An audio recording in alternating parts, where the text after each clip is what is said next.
don't mind the glove. I was just indulging in some big booty Latinas, so excuse the glove. So wait, when was the last time an atheist killed somebody because they made fun of atheism?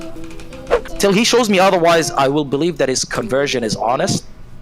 But I'm not going to go out of my way to simp for him and be like, free Brother Tate! Brother Tate is innocent! So I have a few questions. First of all, is there anything you would not like me to discuss? Anything that may hurt you? You can talk over it. Anything you want. Just trying to talk to my wife. That's the only thing I generally... Also, hold on, wait, can you turn your camera on? Because my YouTube guy likes that.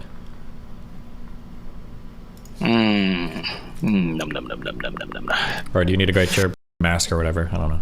It is already on. I have predicted that you would like me to turn my camera on, of course. Okay. Who do you think I am? Please, please. Anyways. Do you just have this shit on constantly when you're on your computer, or?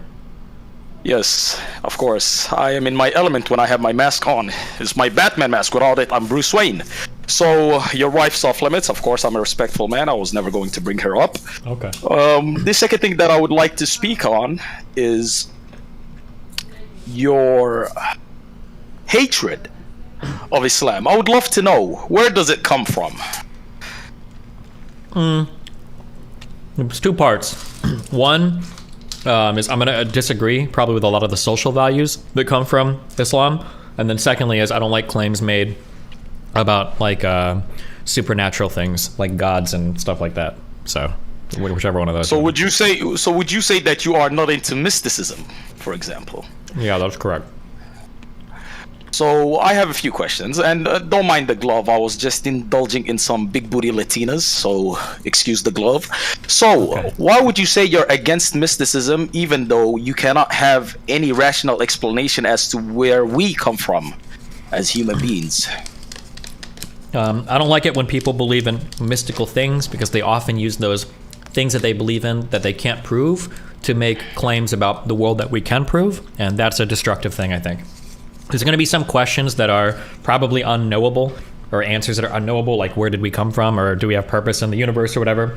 But when people pretend to know those answers, they'll start to make claims about things we do know, like science or medicine or something like that. And that's my issue with supernatural claims. Would you say that you are well studied when it comes to theology? Do you know a lot about Islam, for instance? Fuck no. Not that much, no. Why? So would you say the extent of your knowledge when it comes to the Islamic faith is maybe some of the core tenets that we hold and our opposition to, let's say, homosexuality, for instance? Would you say that is how far your knowledge about Islam goes? Yeah, and like traditional gender values, and then obviously I've seen like the meme shit that you need like 4 people to accuse somebody of a crime and, you know, stuff like that. But I'm not gonna have like deep knowledge of anything in Islam. But I imagine there's probably a lot of overlap with Christianity. So you say that you do not have much knowledge when it comes to Islam, yet you are comfortable speaking on the philosophy that is involved in it. It's within Islam itself, and you say that a lot of Muslims and a lot of people of faith use religion to try to speak on things that are already scientifically grounded, as though their God puts them above science, and that's something that you dislike, correct? Yeah, at least with Christianity it is, yeah. I imagine a lot of it applies to Islam too, but... Okay. So would it be fair to say that your hatred of Christianity, for instance, and your deep knowledge of it, as far as I could tell, since you were a Christian in your past, would you say that you're trying to apply those same ideas, that same logic onto Islam itself? Yeah, some of it, yeah. And would you say that that is fair? Yeah, I think so. Like I said, there's probably a lot of crossover, I imagine. It's the 3 Abrahamic religions, right? Okay, great. Let's actually go into that a bit further. So, everything that you dislike about Islam is shared with Christians and Jews, correct? A lot of it will be, I probably imagine, yeah. Absolutely. So, why the specific targeting of Muslims? Well, because I can only attack one group at a time, so it just depends on who I'm fighting with. Why? Now, see, I have my theory as to what caused you to irrationally attack a religion of 2 billion people. And that would be your debate with Daniel Haqiqaju when it came to the Andrew Tate case, and how, with all due respect, he whooped your white ass and you felt some type of way about it. Now, would that be fair to say? No, I think I annihilated him in that conversation. It wasn't even close. He didn't know the facts of almost any of the part of the case. But I understand, like, we think that our own side won, so one of us is obviously biased there.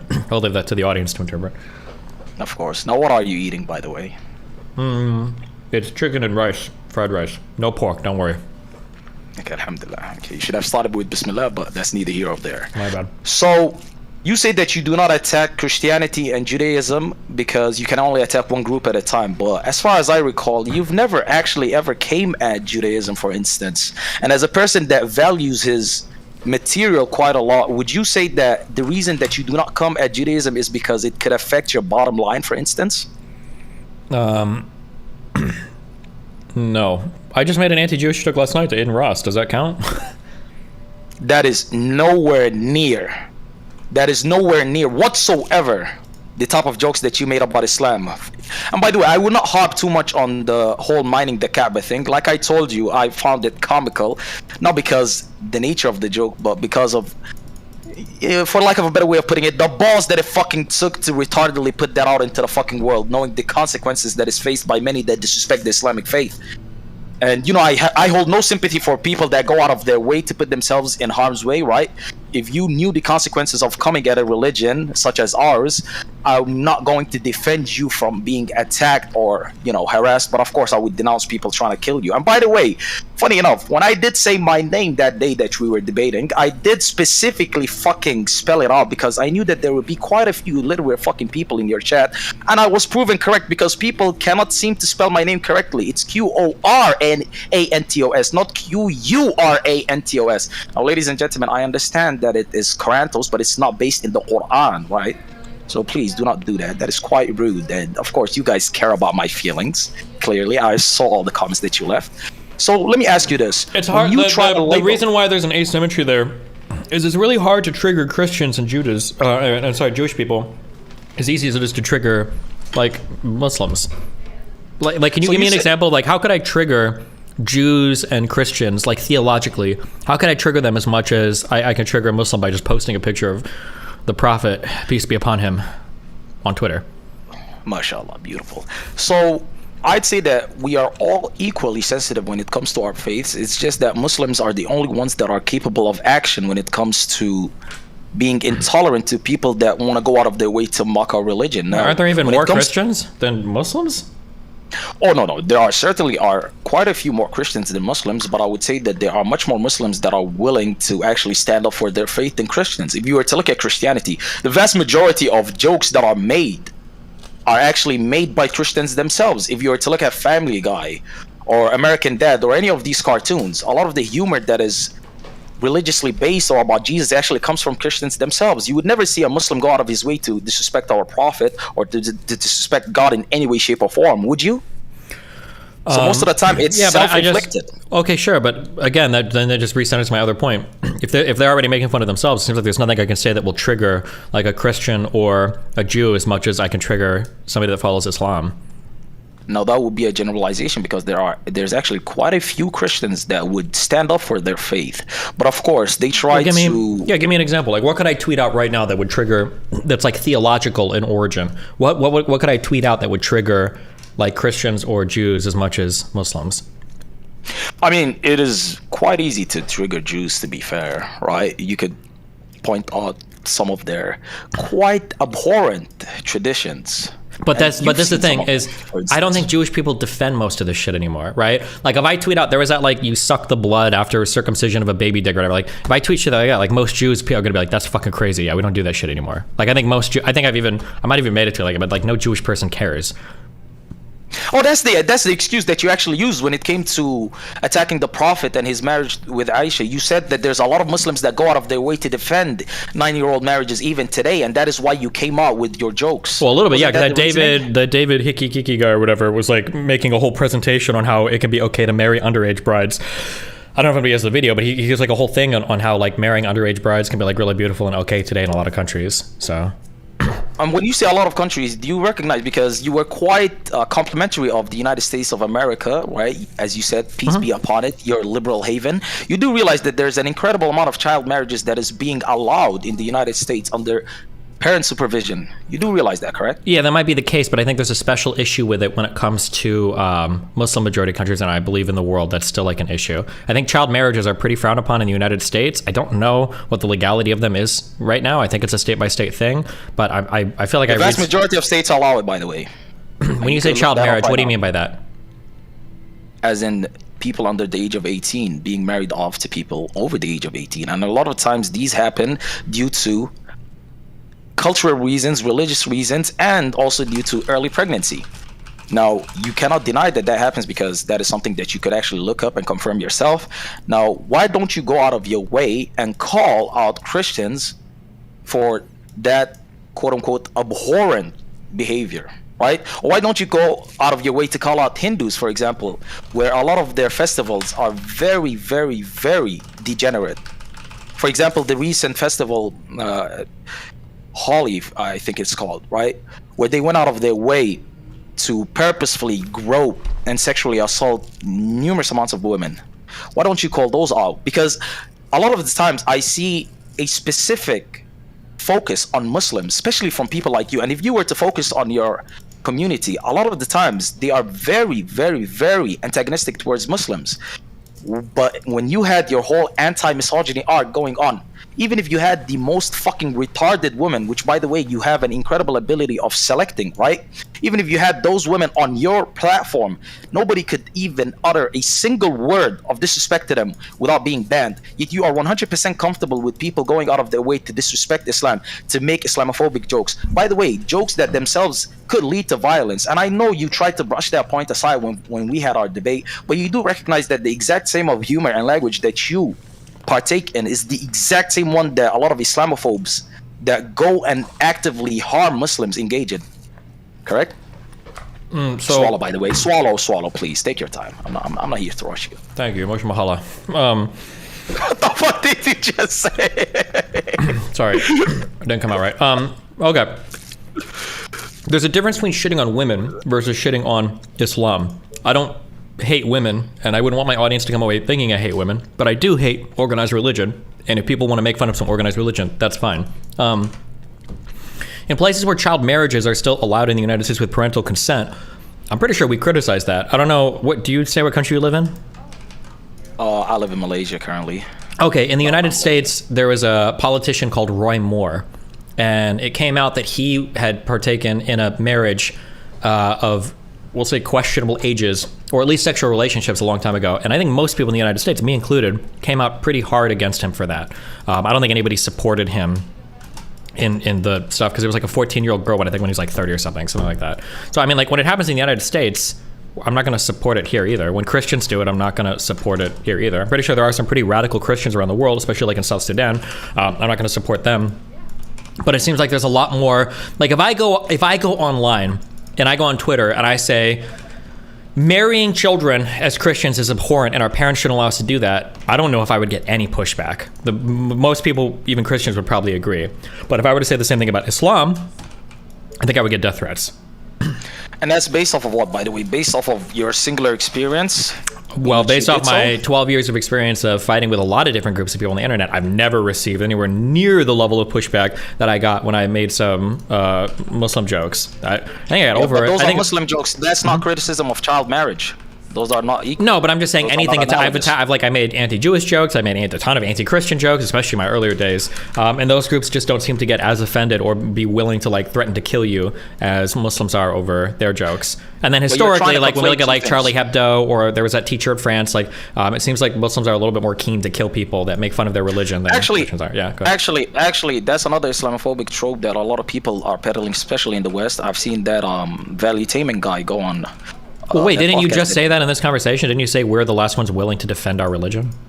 Yeah, we're willing to be vocal in our defense, and some of us, which by the way is not the vast majority, as you yourself acknowledged on your Twitter, some of us are actually quite willing to be physical about it too. But let me tell you this, the fact that a lot of people genuinely believe that Islam is the most violent religion out of all the Abrahamic faiths, and actually out of all faiths when it comes to the largest ones in the world, is absolutely false. If you were to look at the past 2,000 years, the vast majority of deaths that were based in faith, deaths of civilians, innocent people, was actually from Christianity. Yeah, that's not surprising me, but I haven't been alive for 2,000 years. I've been alive for 34 years, and I remember 9/11. So that's kind of a hard sell, I think, to a lot of people. Now, actually, real quick, I don't tell people. I'm very careful at what I attribute to deaths from a religion, right? That's why I don't know how much of my stream you watch, but like I was saying, like, it's kind of hard to talk about like deaths that you would contribute to Islam versus Christianity, because, for instance, like if Saudi Arabia or Iran goes to war with anybody, in America, we probably would say, like, oh, like this is Muslim extremism. These guys are murdering all these people, under the name of Islam. Whereas in the United States, when we go to war, even if President Bush is talking about the Bible, we don't consider that a death attributed to Christianity. So it's kind of hard to compare the two. I agree that's bullshit, but I mean, again, you're the one that reinforced in here the idea that Muslims are willing to violently defend their religion more than any other group. Oh, okay, that sounded like what you said. I'm sorry, I misunderstood then. I forgive you. Listen to me again. Okay. What I said is that there's a lot of Muslims that are quite confident and willing to vocalize their defense when it comes to Islam, and are not willing to allow any fucking Joe Schmo to come out and disrespect Islam in the name of humor, which, by the way, you are not partaking in whatsoever. You are just being inflammatory for the sake of being inflammatory. Also trying to use the excuse that the only reason that you brought up the Prophet's marriage with Aisha was also, by the way, conveniently leaving out the fact that the Prophet also did marry a woman that was 15 years his senior, Khadija radiallahu anha, and was also a successful businesswoman, is something that a lot of Islamophobes do, right? You do understand the fact that... Is that like supposed to be like points? Like you can marry like some really young people as long as you got some like boss babes? No. Yeah. When you try to say that somebody is a pedophile, you're saying that he has a singular attraction towards children. That is what he's attracted to. That is what he likes. And the fact that that is not the case with the Prophet takes away from your point. True. And second of all... He might only be like a part-time pedophile, yeah. Sorry, go ahead. And second of all, when you say pedophile, are you trying to use... Because apparently you just learned about what presentism is yesterday, right? Although I did bring it up a few days ago when we were debating. Are you trying to apply today's morals onto actions of 1,400 years ago, even though you yourself came out speaking about the fact that you can't do that in a clip that was a few years ago, which, by the way, you can't just brush aside and say, hey, this was me when I was 29 years old. You do realize that once you reach a certain age, like, I'm going to take your word for it, and there hasn't been much that changed. You still are a liberal, progressive lefty. The history didn't change, and you still believe most of the things that you do. So what changed between then and today? And I'm pretty sure you are aware of the clip that I'm talking about, correct? Yeah, nothing. I don't think I would judge past people by current standards. The issue that I run into is that Muslims will. Like that Daniel Hikikari guy, like, is literally out here talking about how it's still good to have like child brides, and that's still a defensible thing. Like, if the vast majority of Muslims would be like, oh, okay, yeah, Aisha was like 6 years old and they got married, that's kind of cringe, whatever. But like, that was a different time. They're like, oh, okay, that's fair. It was a different time.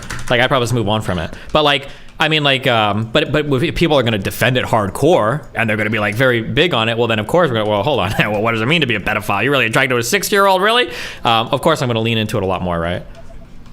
And you do understand that it's quite nonsensical for you to have a problem with a singular man and try to use something that he shares with millions upon millions of people, correct? So instead of addressing Daniel directly and addressing his statements, you decided to disrespect our Prophet. Do you think that was actually logical in any way, shape, or form? By logical? disrespecting Islam? Yeah, by disrespecting Islam, did you think that you were dunking on him in any way? Yeah, Because I thought you most could of my have a tweets problem were with pretty funny, and I thought that, yeah, I liked it. I enjoyed it. I do think it was logical, and so far as I was trying to elicit a certain response, and I think I got it, and as long as my tweets were funny enough, or as edgy as they were, and I think most of them were, so yeah, I'm happy with it. So you're saying you're not willing to engage in good faith discourse just in the name of comedy, quote unquote, by the way, comedy? Well, I've literally Because had 2 formal debates with him. What do you mean I'm not willing to do it? Of course, I literally have with him twice before, right? When you go out of your way, and by the way, I do understand 100%. If you have a problem with the way that Daniel explained himself, that is fair. But for you to try to come at him by disrespecting Islam, does that make any sense to you other than you trying to be inflammatory? Because at the end of the day, I could find you plenty of Muslims that say, hey, at the time of the Prophet, and by the way, let me just state this real quick, there is nothing Islamically based, whether it's in the Sunnah or the Aqidah or the Quran, there is nothing that states, hey, this is what you actually have to do. You actually have to go out of your way and marry 9-year-old. It's not Islamically based whatsoever. And a lot of the times people try, because I've been streaming for a year at this point, and most of the time people come and they think that they have some sort of gotcha on me, so they bring up the Prophet's marriage with Aisha as though it's some sort of dunk that I haven't heard 1,000 times previously. There's nothing Islamically based that pushes you towards doing that. You do understand that, correct? So when you have a problem with Islam and you bring up what the Prophet did in his life, those two do not mesh as well as you believe it do. You get what I'm saying? Yeah, sure. But I mean, I'm just surprised then that people are so keen to defend it. Like, it seems like the easy... When you say people, it's Daniel, though. You do recognize that, right? Well, it was a decent number of people that were showing up on my mentions. It seemed like they were keen to defend child marriages and shit. And you can tell me if I'm wrong, but my assumption, my understanding right now is there are still quite a few Muslim majority countries that are having, like, significant international outcry with, like, child marriages and shit in, like, pretty extreme cases. Is that not still a thing that people complain about? I could be wrong, but I feel like I see headlines pop up about that pretty often. Yeah, and aren't those countries the ones that are war-torn, the ones that had America present in them as well for quite a long time? Because as far as I'm aware, the vast majority of the developed Arab world and developed Muslim nations actually do not have a problem with that whatsoever. Do not have a problem with that? Like, as in they would? Or they do? They don't have a problem. No, they don't have a child marriage problem. At least not one as bad as the United States. So here's the thing, right? Is that true? And I did say... Like, if I were to look that up, absolutely. maybe check and like that, I'm curious. Is it true that on average in the United States there's more child marriage than, say, like in any... You would consider the Gulf states, like, really developed, right? The UAE, Qatar, Saudi Arabia, stuff like... Yeah, do they... Sure. I'm curious, like, what their, like, rates of child marriage are compared to, like, the United States. I don't actually know the answer to that, but, yeah. I would say that they're lower. That's what I would say, most definitely. I would definitely say that they're lower because I was born and raised in the UAE, right? Mm-hmm. And child marriages weren't something that was just pushed out into the world as something that was accepted, right? Most people did not deal with that. And you yourself recognize that in the West, just 50, 60 years ago, at the time of your parents, child marriages were 100% acceptable. Yeah, but 50 years ago, 60, 70 years ago, we had Jim Crow laws, like legalized discrimination against black people in the United States. I mean, I'm not going to defend that. I would say that's bad too. Apparently in Malaysia, there's like 1,500 child marriages per year. Press release raising the minimum age of marriage in Malaysia. What is the population of Malaysia? Population 33 million. So there would have to be like 15,000 child marriages a year in the United States for it to be comparable. Let's see. How many child marriages per year, United States?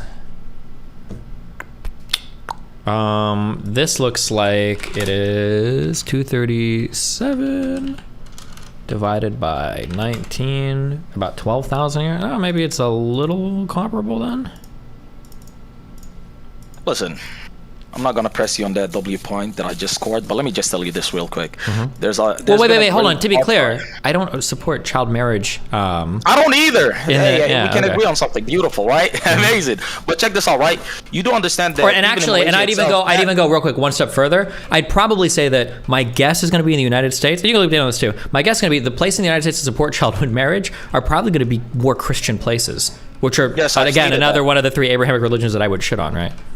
Mm-hmm. Yeah, you would shit on, but you didn't. So I do. What do you mean? Well, let me say this. Let me say this real quick.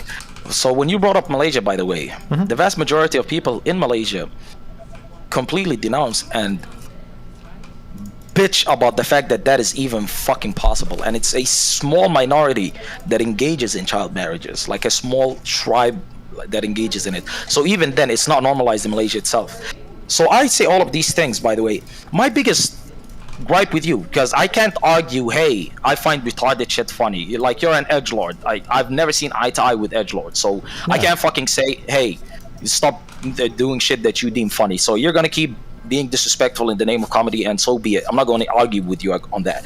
But I heard you try to cope and say that the prophet, even back then, would have been considered a pedophile. Please explain that one to me. I think that built into our humanness is, I think, a sexual aversion towards children. I don't think at any point in human development is it considered normal to want to have sex with a 9-year-old. By the way, that's according to who, by the way? Is that just your innate feeling? I'm pretty sure, like, evolutionary psych, there's got to be studies. I mean, I'm sure we could Google it. Like, what are the most attractive features to men and women? Do you want to find it? Yeah, take your time. I'm not here to rush you. Let me. Because I gotta be careful what I Google here so the FBI doesn't find me. 1 second, Jesus Christ. While you're Googling it, right? Let me just say this real quick. Throughout the vast majority of history, as soon as a person, right, hit puberty, they were free game, right? You can look back at the Spartans and what they did. You can look back at the vast majority of ancient civilizations. As soon as somebody hit puberty, as soon as they first bled, they were open gay. You do recognize that, right? So it wasn't necessarily based on their features, right? Whether they were, curvy or built feminine. As soon as they were, of age, right? Of age being puberty. Sure, but I think didn't girls go through puberty at even later ages earlier on than they did today? Is that so? I believe so. I think that because of like better nutrition and stuff, I think women go through puberty earlier today than they used to historically. And you would say that that's just a blanket statement. It's not something like it wouldn't apply to each and every single person. Obviously, it would be some people would have their puberty earlier, some people would have their puberty later. Well, we're always talking in averages, right? But I'm saying that on average, I think women have puberty earlier too than they used to. And we do know that the Prophet married Aisha at 6 and consummated her marriage, his marriage when she was 9 years old, and that's when she hit puberty, right? So this is still consistent with how the vast majority of time throughout human history, people dealt with these sorts of things. In fact, you try to use the argument of one text, one translation, one explanation that she was playing with toys, she was adolescent, she was a child. And you do know Al-Quraysh, right? You do know that the majority tribe, the idol pagans of Saudi Arabia, of Mecca, the same people that went out of their way to try to hurt, to kill the Prophet, peace be upon him, they themselves weren't even objecting the marriage with Aisha. You do understand that, right? So maybe, but that doesn't really have anything to do with anything that... No, it absolutely does. And let me tell you this, right? When you try to denounce flat earth, or when you try to denounce the people that say that the moon landing was fake, one of the examples that you go to is the fact that you say that we landed on the moon. We, as in you. America landed on the moon, correct? And if that was to be fake, the Soviet Union would have been the first to call it out, correct? If wait, say that again. If the United States didn't land on the moon and that was actually fucking faked, wouldn't the Soviet Union be the first to call it out and say that this is cap? And isn't this the argument that you use a lot of times against flat earthers? Sure, but I don't know like the history of like Muhammad and like other people on the planet at that time to know if other people would have been calling out. Like I don't even know what you're saying is right. I'm just not familiar with it. Again, God bless Google. Google it. I'm not lying. You can't find a single account of Al-Quraysh actually attacking the Prophet. And mind you, they attacked him on each and every single thing in his life because they viewed him as the devil. Yeah, a lot of them might be doing like child marriages and shit as well too, though, right? Isn't that possible? No. Here's the thing. At the time, right? And this is the fallacy that you fell in. It's the presentism fallacy, right? You try to apply your morals today onto the past, and you try to claim that even back then it was deemed as pedophilia. It was deemed as something negative.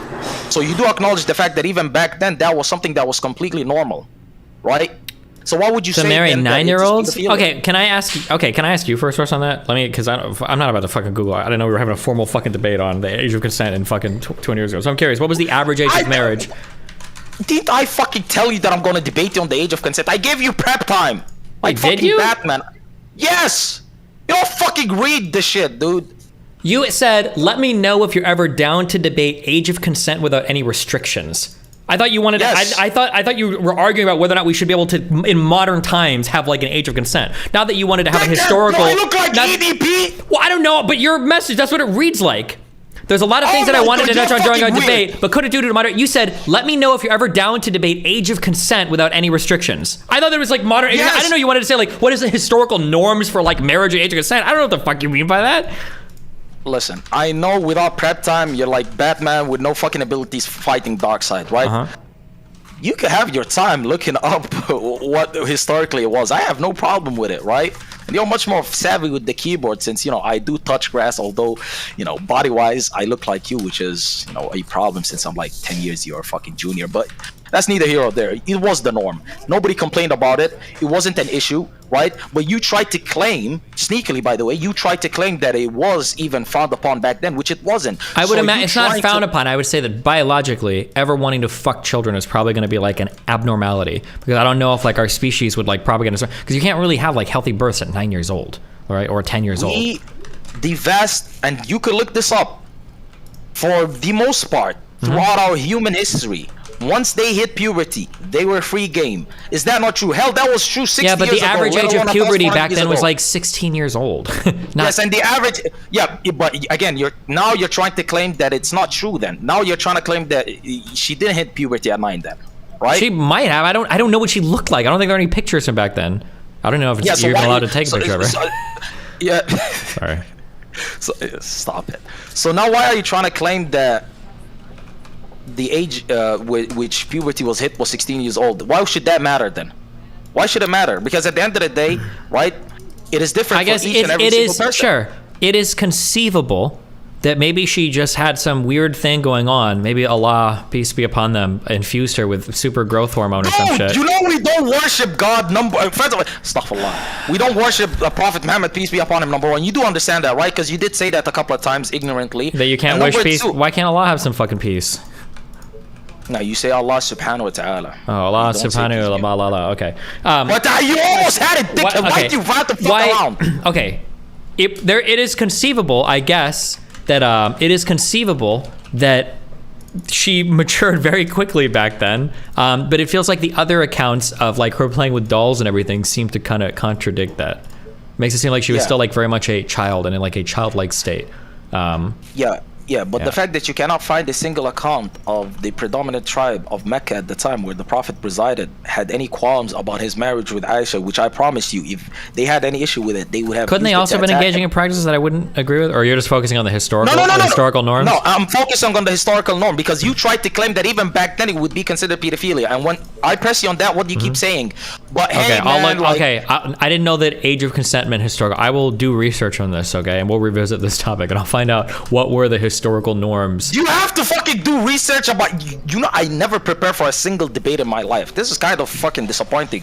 But you know what? Yeah, well, Let's listen, not- let's as a not take it- non fucking minor attracted adult, as somebody that doesn't fuck kids, I don't know all about the history of like fucking children, so I haven't looked No, into you're it that much. trying to paint me as some fucking pedophile. Well, I'm just saying I don't know the historical norms for when it was okay to fuck a child. I don't know that. Off the top of my head, I can make guesses. Dickhead, you know it. You literally just said 60 years ago in the United States we were comfortable fucking kids. That's a lot what you just different said. than 2,000 years ago when the warlord Muhammad fucking wandered the earth. Okay, I don't fucking Hey, know. dickhead, 60 years ago, 1,400 years ago, history is history. Stop trying to put a date on it, number one, okay? Yeah. So clearly, as a minor attractive person, know a lot about it as well, okay? Okay. If I'm falling, you're falling too, dickhead. Gotcha. But you know what? Let's not stick to the historical facts, Okay. right? Let's bring it to the present. You yourself said, first of all, you have a lot of out-of-pocket shit about you going out into the ether. Good. I'm not gonna speak a lot I'm about them glad. because Speak you on know it. they're out of context, blah blah blah. But you are a bit zesty. You do move I a do. little I'm super weird, zesty. right? Suck a lot of dick. Look at a lot of children. You know how it goes. Yeah, that's my Wait, life. I do have a question. I do not doubt anything that you just said, by the way. I know, of But course not. would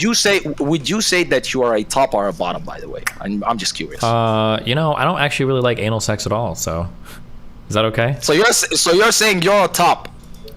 You know, well, you're I don't built like. like a 12-year-old, so whoever your topic must be built like a What are you 9-year-old. built like? Yeah, stand up and let's see some top list. Show us some weightlifting progress Okay, over there. Yeah, okay, let's see okay, it. absolutely, Let's see it. absolutely. I want to see it. Yeah, show us. You see these legs? I see him. See these arms? Stop playing, man. Stop playing. Does it feel good? I'm to built show- like you if does you it- actually had testosterone. You know Does it that, feel? right? Does it feel good to show your body off to chat? Do you like that? Absolutely, it turns me on. But check this out real quick, right? You yourself admitted that you think that, you know, marrying a 13-year-old is 100% okay. And would you like to elaborate? Did I say marrying a 13-year-old is 100% okay? Yeah, you said if she has hit puberty. First of all, you said that you are attracted to, 15-year-olds because some 15-years old like, God damn, they look good, they mature early. You've said these things, If right? it's a 15-year-old that matured very quickly, sure. But I mean, if you're telling me that 6-year-old Aisha can mature very quickly, I'm sure we can agree that there are. No, listen. We've Uh-huh. already moved past that topic since you said you need to do research for the big bad Qorantos. You can't handle me without prep time, right? I'm dark side, you're Batsy. It's fine, whatever. Okay, here's Cool. a question. Do you think Get in that? this Do you game. think? Wait, how old are you again? I'm 23. Okay. Do you think that there are 18-year-olds that are attractive? I've never seen them, but sure. I've never seen them. Oh, yeah, sure. Yeah, sure. Do you think that there might be sure. some 15, 16-year-olds that can look like they're 18? You know, as a Muslim, we do practice the hijab as well as men. And no, this is not a hijab or a turban as you tried to refer to it multiple times. It's actually a ski mask, right? But as a Muslim man, your hijab is averting your gaze, looking down. So I've never looked at an 18-year-old, let alone a 15-year-old, unlike you, by the way. So listen, I wouldn't know. But you could tell me, actually, since clearly you do know a lot about attractive 15-years-old. Do they look good? Okay, so it's like I think that your refusal to engage with the question kind of makes the answer pretty No, obvious. I mean, right? what do you mean? I'm engaging with it. I said, yeah, possibly. There Okay. might be. Yeah, sure. that's all I was saying. There you go. Okay, so you're saying, okay, now great. Now let's probe this further, right? Yeah, let's probe. So you're saying right now that there could be a 13-year-old, right? There could be a 13-year-old, mature, attractive girl that you would be 100% comfortable in marrying. No, I don't think so. Why? She would probably lack the mental maturity that you would hope for in somebody that you want to get married to. Yeah, wouldn't a 22-year-old also possibly lack that mental maturity as well? It's possible. A 30-year-old could lack that mental maturity, but at 13, Yeah, a they 40-year-old almost also could. At 13, they So- almost certainly lack it. Yeah. Yeah, and that's based on what? And that's usually based off of, the society in which they were brought on, right? Yeah, it could so be. if they were brought up in a society where, they took on a great deal of responsibility at a young age, wouldn't you say that there's a possibility for them being much more mentally mature? Yeah, it's possible. In a different society, yeah. Yeah, in a different society, such as 1,400 years ago. But sure, let's say that different society existed today, right? Would you be then comfortable with, let's say, marrying them? Depends on what age we're talking about specifically here. Okay, what age are you comfortable, with? Because at the end of the I day, can listen. see in like some places like 15, 16, 17, but like below 10. Oh, I don't know, man. Okay, so you're a double-digit guy. I'm a double digit. I'm a double digit guy. That's the thing. I'm a double digit guy. Nine is crazy. 9 is actually wild, but 10. Oh Once my they God. hit 10, it's a way different story. 10 years old. If her They're age is getting on the middle clock, you know what I mean? Yeah, exactly. Yeah, totally. So you're saying, a 10-year-old. If I can't show her age on both hands, then we're in better territory. I mean, depends how you count, right? But listen, so you are comfortable with marrying a 10-year-old that is mature then, based off of the society that she grew up in. 10 is probably 10. 10 is probably too young. 10 is probably too young, 10 is probably but you're too young. comfortable around 14, 15. That's fine with you. Depending, 14, I don't 15 is know. cool. Like depends on the society we're talking Again, I about. told you what it depends on. Yeah, the it's society possible. and Can, the maturity. can we run to the end of this? Do you just want Muhammad to be No, okay with a but- 6-year-old or? No, again, you keep going back to the Prophet. Uh-huh. The Prophet lived 1,400 years ago. The Prophet has long passed away. May God rest his soul. It's over and done with. We do not worship the Prophet, right? So understand this. You yourself try to attribute this label of pedophilia onto him based off of what he has done 1,400 years ago, but you are 100% comfortable, for example, let's say being with a 15 or 14-year-old that grew up in a society that made her much more mentally mature, and obviously her body itself was also very mature for her age. You are 100% cool with wedding her, sleeping with her, impregnating her in this day and age, if it were legal, by the way, but we're not speaking legality, let's just speak morality. Would you be? I mean, 15, 14, 15, 16, I guess depending on like the society they live in, if life expectancy is low, if it's like super primitive, yeah, I guess it's probably possible. It probably happens. Probably pretty normal, right? Yeah, all things that apply to 1,400 years ago. Well, but So again, would that I don't be- know if I would ever drop that age down to 6 years old or 9 years old, but go ahead. I know you like to keep Yeah, going back. yeah, because now we're just trying to argue, at 9 I'm uncomfortable with, but 14, fuck it, I'm pretty cool with it. That's very subjective on your part, by the way. I'm pretty sure that most of the people that you are in contact with would still label you as a pedophile, regardless of whether it's 9 or 14, correct? Some might. I would argue it's an improper use of the word, but Yeah, when you say that, by the way, you do understand that it does make you sound like a fucking pedophile when you say, well, technically it's a he-febophile since she's 16 years old, and if you're attracted to somebody in their late teens, then that means you are not a pedophile, but because pedophilia actually means that you are attracted to prepubescent teens. You don't understand that that makes you sound like a pedophile, and, normally in society we do use words not completely adherent to what their textbook dictionary definition is, correct? You do recognize that, yeah, I don't think right? I would ever care that somebody that's defending fucking a 9-year-old is accusing me of being a pedophile. Yeah, when I say- yeah, again, I know you're whether or trying- not I'm no, a no. pedophile. I am pretty confident that if I was, I think in my Mr. 12 years Bonnell. of streaming, I think it would have leaked by now. Mr. Bonnell. Yeah. Mr. Bonnell. Yes, Mr. yes, Bonnell. yes. Mr. Bonnell, listen to me. Okay. Listen to me. Right now, what you're trying to do is throw shit on me, right? Okay. Oh, that's I've not what you're never doing to me defended- this entire conversation?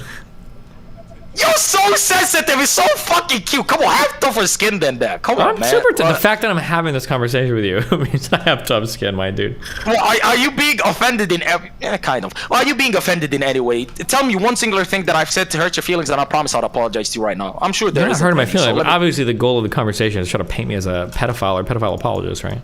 Did it? The first thing that you did when we had our conversation was try to say, "Hey, are you cool with marrying a 9-year-old today?"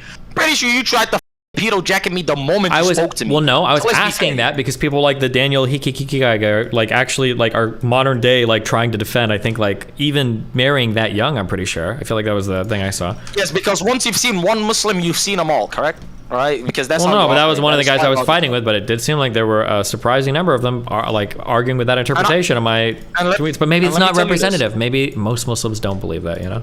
And even if it were not to be representative, you would still engage in the same type of jokes you did just to be offensive and inflammatory. So it wouldn't really change a thing, right? But let me True, say but this you were real quick. asking me about why I'm giving this to your takings because I was generally responding to him, and he's got like clips out there defending it.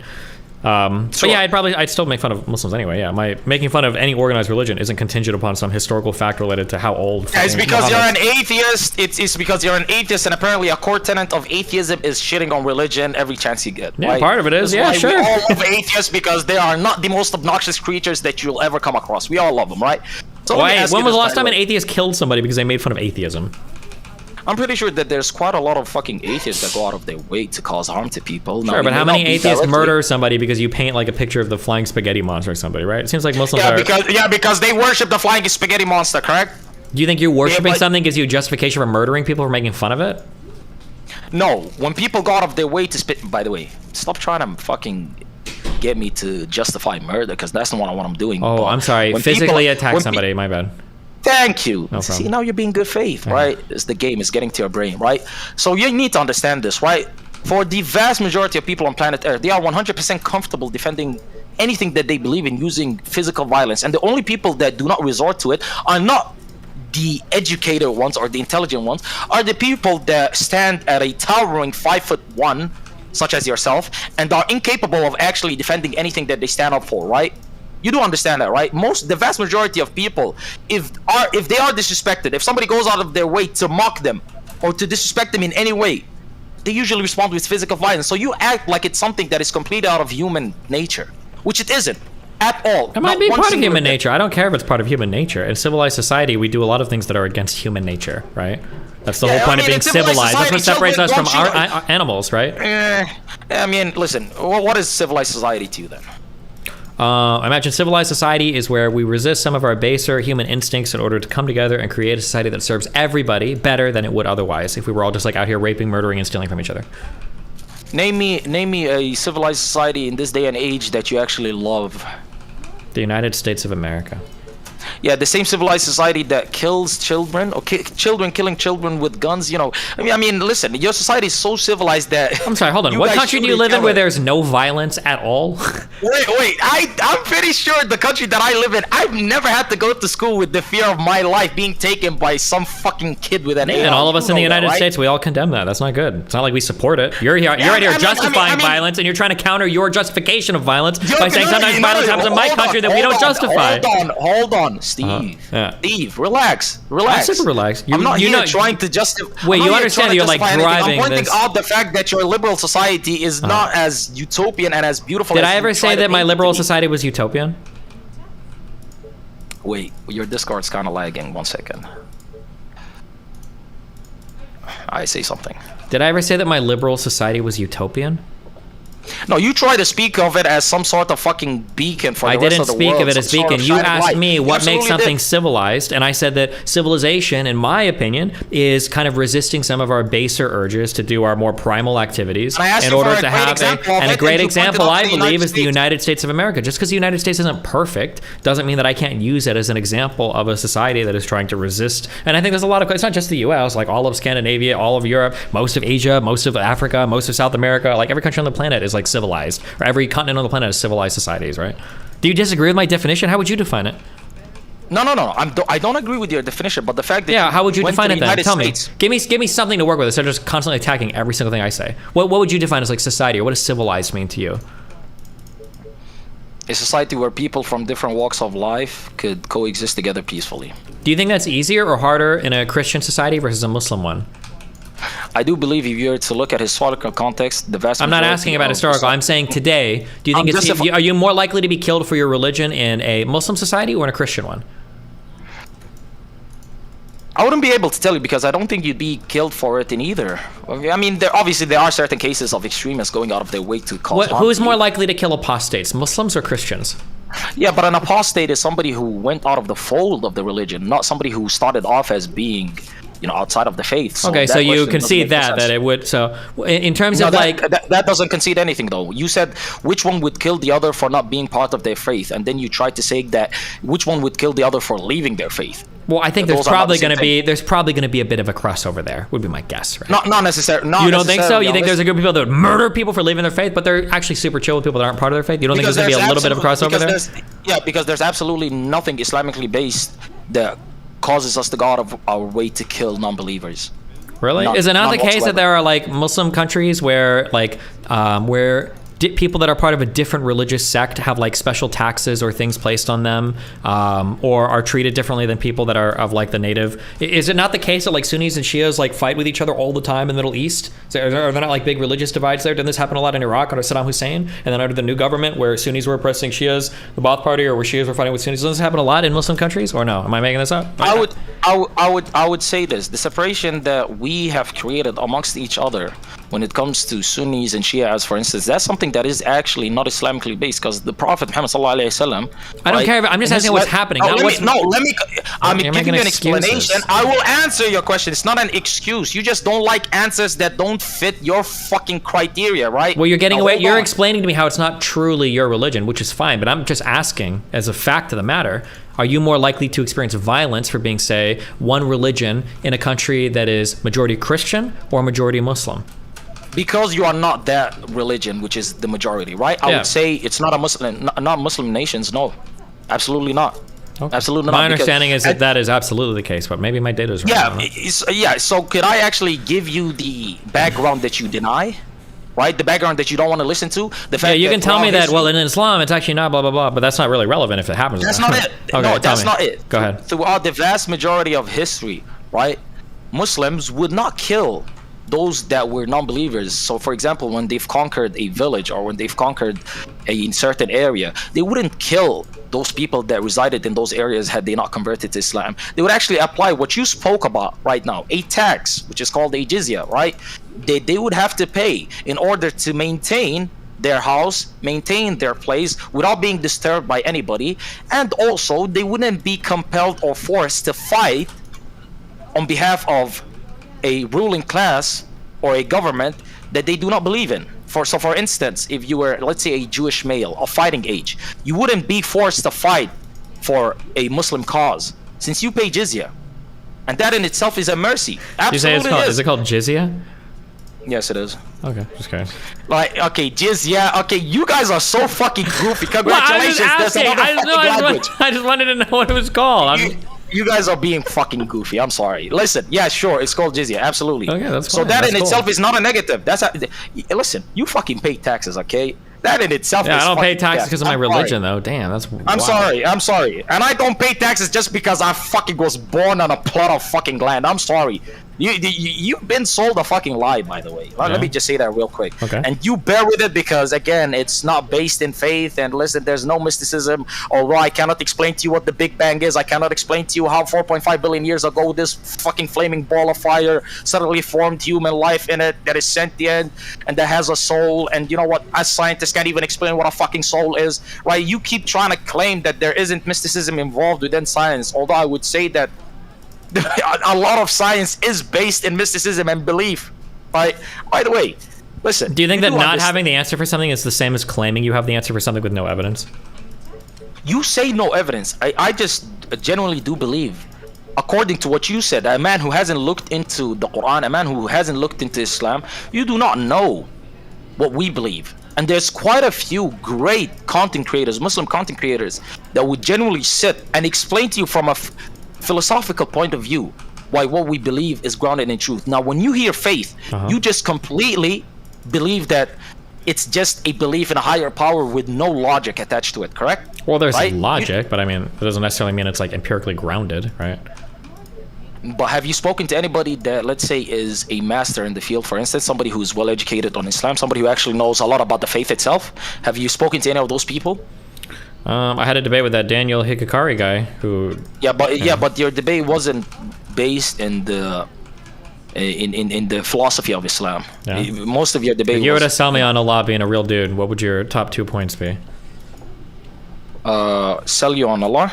Yeah, tell me, why is that dude? Why should I be worried about that guy? I mean, I'll just give you one. Okay. And that is basically the fact that we cannot have a universe that is filled with dependent things. At the end of the day, there has to be a single point of origin, a point that is completely and wholly independent of everything else. And we believe that to be God. If I were to show you, let's say, some fucking random kid. Now, once your boner fucking goes down, you'll ask, whose parents is this fucking child, right? And I'll tell you, these are his parents. And you'd ask, where's their parents? And we're gonna keep going on and on, but you know this won't last till infinity, right? Eventually, there needs to be a singular point of origin, just like for the universe, for instance. You can't just have a universe filled of dependent things because it would not be able to stand on its own, right? And we believe that that singular thing is God. We believe that to be God in itself. And we also do believe that the world has an incredible amount of intelligent design to it, right? You can't just look at Why us. why can't the dependent things be used on like Allah? Why can't we say like he was dependent on something? Because that wouldn't make any sense. Well, then why That can't we wouldn't make just any say sense, that because why can't we say that the universe always existed then, and that's not dependent on anything? Yeah, because that wouldn't make any sense, because where did the universe come from at that point? Where did Allah come from? Allah is independent. Allah has always been there. Why can't the universe be independent then? How would that make any sense? How does it make sense that Allah is independent?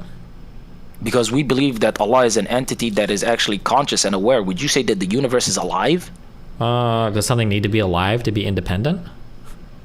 Would you say that the universe was conscious of its creation, of everything and anything that you see around Does something you have to currently? be? Is a tree conscious of its creation? Not necessarily, but the tree didn't make itself. You're claiming that the universe made itself. I don't know if something needs to be conscious to make itself, right? So would you say that something that is completely unconscious, non-existent, it has no substance to it, inwards, could make itself and could be intelligent enough to make everything that you see around you? For instance, let's say our position when it comes to... two people can our come object. together. I mean, there's no intelligence required to like make a tree, right? Would you? Do you really believe that? Would you say that there's no? Okay. Yeah, nobody's guiding let's that. go- It's just natural process. Let's go further. Yeah, okay, let's Let's go further. Yeah. Do you believe that there is no intelligence involved in creating the planet? Let's say planet Earth. There could be. I'm just saying there doesn't have to be. Yeah, but when you say there doesn't have to be, then what you're willingly accepting is the fact that we are all completely random. Like Yeah, this- but now what you everything conceded that when you say that is that like you can't handle us being random, so you've got to invent a reason for us not to be. That's not a very compelling necess- reason to believe in something. Not necessarily. Not necessarily. If I were to present you a cup of water currently, right? You would 100% believe that somebody filled that cup of water. You wouldn't say that cup of water just filled itself automatically, would you? That wouldn't make any sense. That would be illogical. And you yourself do not believe in mysticism, and you do not believe in the irrational. You believe in the logical. So obviously, Sure, but if you were to show me that somebody filled that cup of water, I'd probably say somebody created the person that filled the water, right? yeah, So, sure, so if the great. water is And the that- and that's universe and the- Allah is the person that filled the cup of water, why didn't anybody create Allah? What if there was like a super Allah, like a dude that made him? No, great. Now we're regressing to the point of dependence. Okay. You can't have something that's infinitely dependent, right? Well then, That's but why I'm we just trying to believe in ask this- why you can make a special exception that Allah is infinitely independent, but the universe couldn't be. Why couldn't the universe have just always existed? Because if the universe always existed, that would mean that it just completely created itself. No, maybe it's infinite. Maybe time began when the universe began.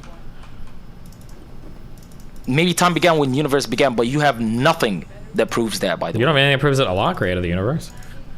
Yeah, but when you say that the universe created itself, is I didn't say it did. I just it's say not maybe a- it did. I'm just saying it's not like logically that's impossible. I'm just saying it's possible that did happen. Just like it's possible Allah created. Yeah, but you don't have any when you evidence. say, no, but not sure. But when you say it's logically possible for the universe to create itself, whilst also claiming that the universe is not sentient, is not aware, is not knowing of itself, it's not a living being, it's not a living thing, then that would mean that I could get you something that is completely inanimate, and it would make something right out of nothing. That wouldn't make any sense to you, right? That's illogical. If I were to present you like my mouse, for instance, and I said that this mouse would then create a planet, that wouldn't make any sense to you. So why would you take that to the universe, for instance?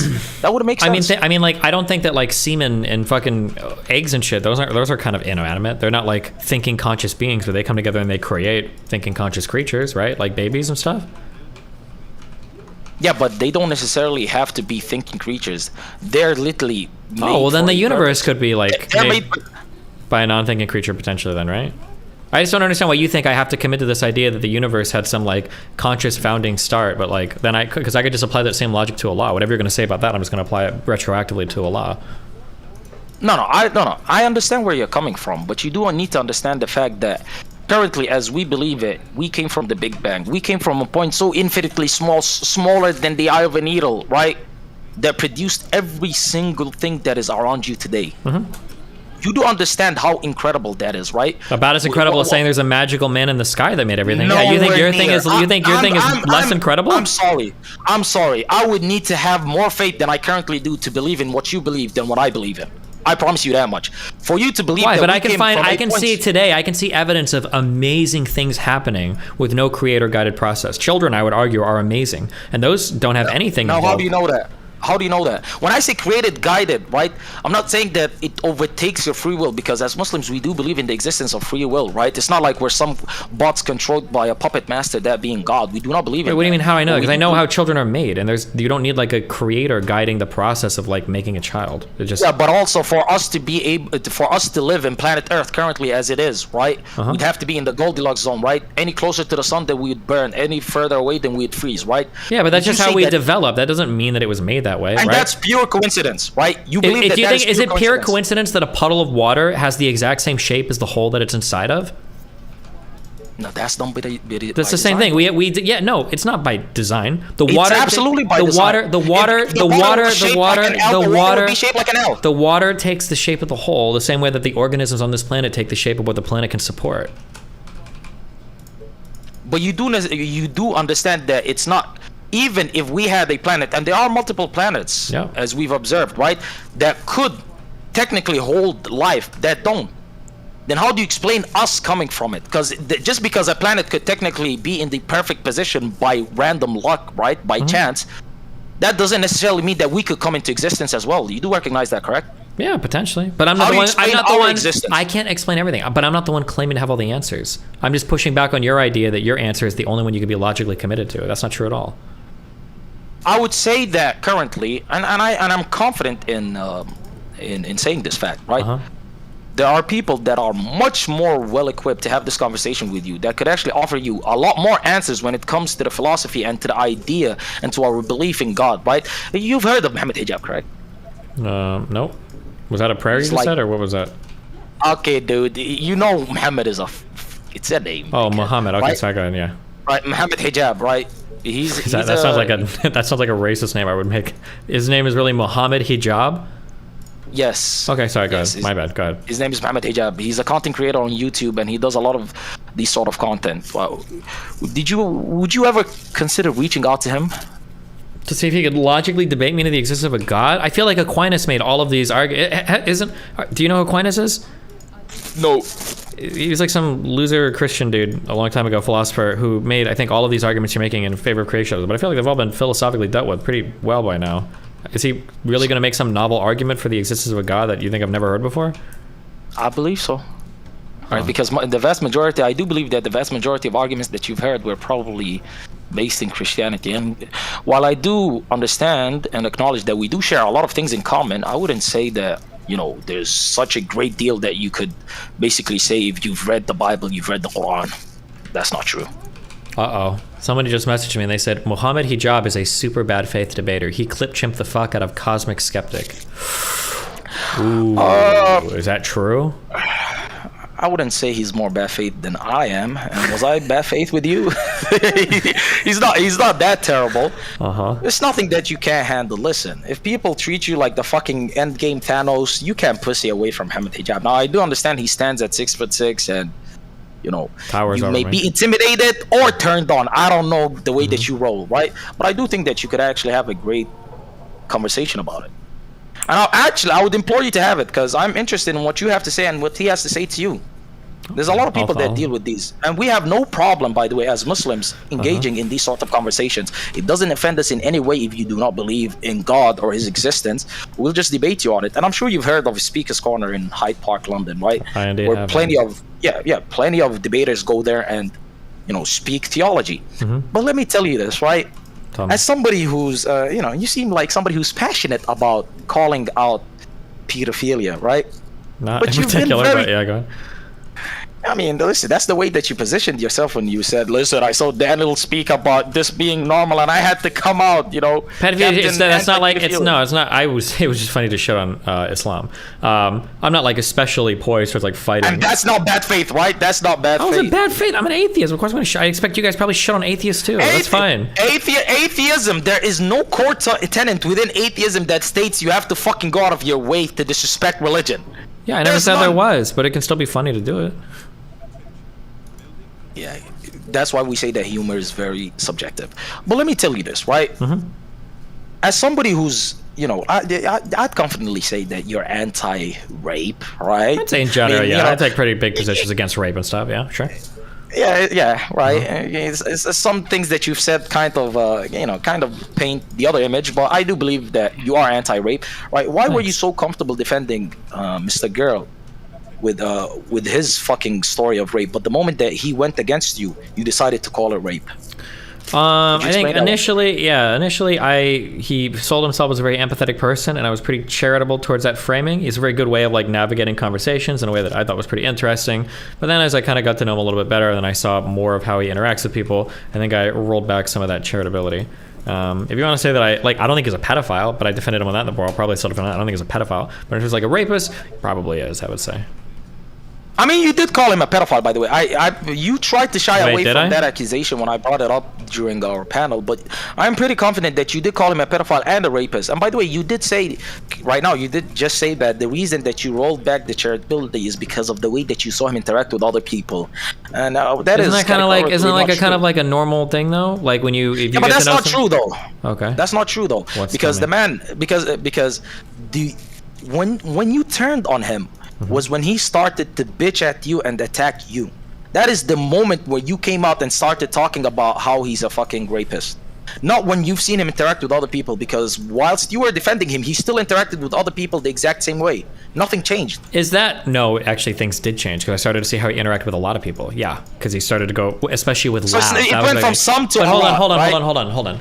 Let's everybody presents this as a crazy thing, but it's not crazy at all. Let's say that you've got a friend, okay, and this friend tells you like, oh my god, like I've been burned by so many people in the past, it's crazy, okay, like all these people say I steal money from them, it's bullshit, and I hate that people say that. And let's say you hang out with this friend, let's say you lend them money a few times, they always pay you back. You're like, okay, maybe some of you just got a bad rap, people don't like you. Let's say that one day this friend steals from you, that you lend them money, they never pay back, and then they disappear and they block you, and you go back and you think like, fuck. Do you think you would reevaluate the stories that they told you about all the other people if their actions dramatically changed? You want my honest answer? Yeah. Okay. My honest answer would be that I wouldn't befriend somebody that had that many stories about them being a thief. I would actually genuinely take those into account, look into them prior to actually establishing any sort of connection with them. And by the way, you do acknowledge the fact that you do have a why are you talking to me then? Because don't I have like a reputation of being like a rapist, pedophile, whatever the fuck else people say about me? I just told you I look into it, right?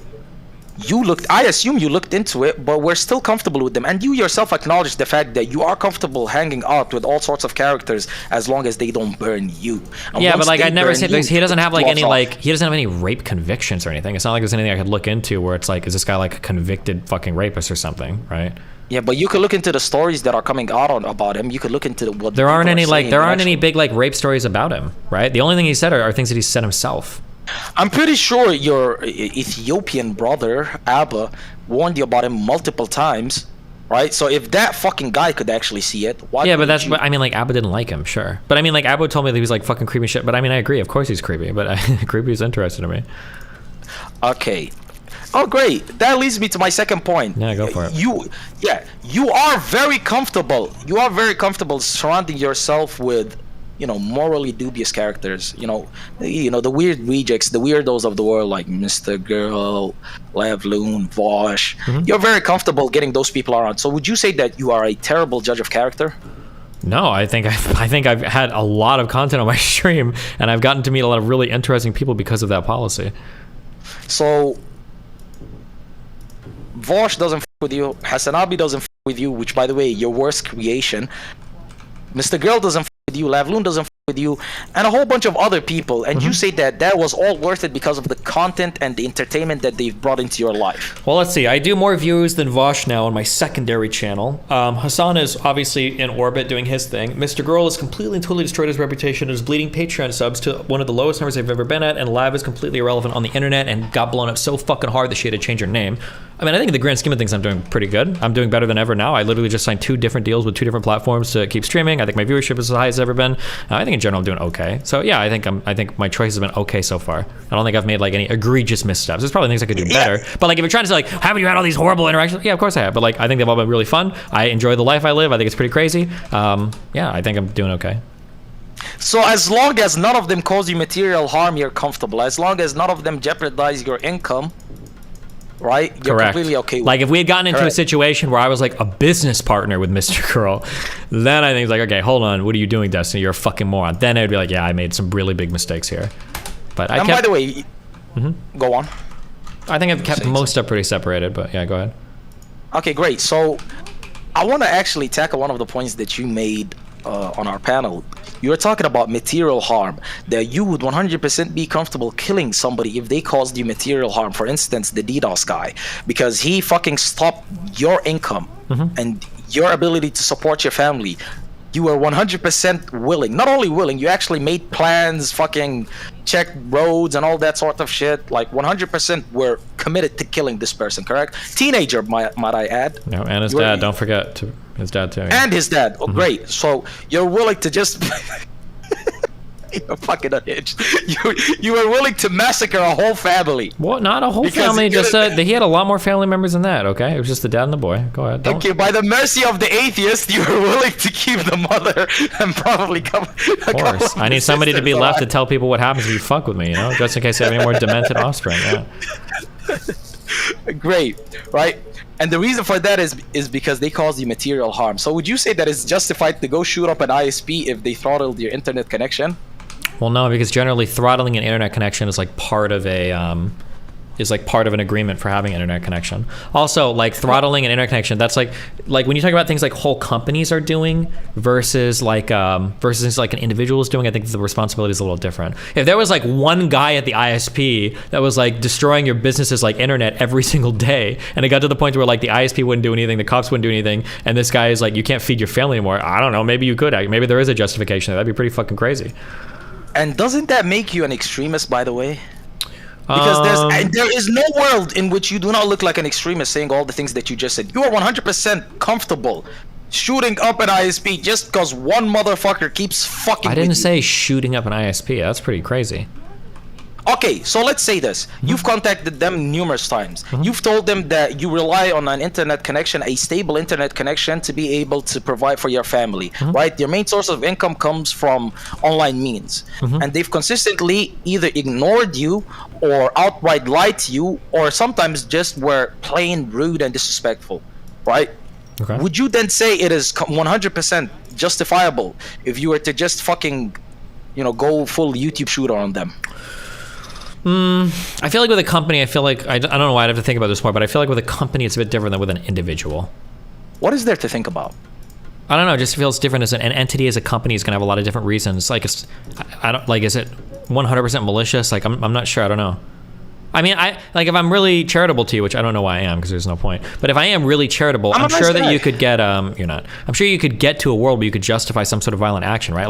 Like there's probably ways to justify like eco-terrorism, for instance, based on like certain companies destroying the environment. I'm sure you could get there, but I would have to think pretty far to get to that area. Yeah, sure, but we're not talking about eco-terrorism here, right? We're talking about one single person's needs and wants, that being you, and that being making money, right? You would sure. say Well, let's that, say. I mean, I'll give my example, and you tell me what you do. Let's say that there's a guy every single morning when you go outside, he always wakes up 30 minutes before you and he slashes your tires, and you can't drive to work. Let's say that he does this every single day, and it gets to the point where like you start to fall behind on your bills. And let's say that the cops won't do anything, FBI won't do anything, the guy shows up, but if you want, you could take matters into your own hands. What would you do at that point? And he won't reason with you.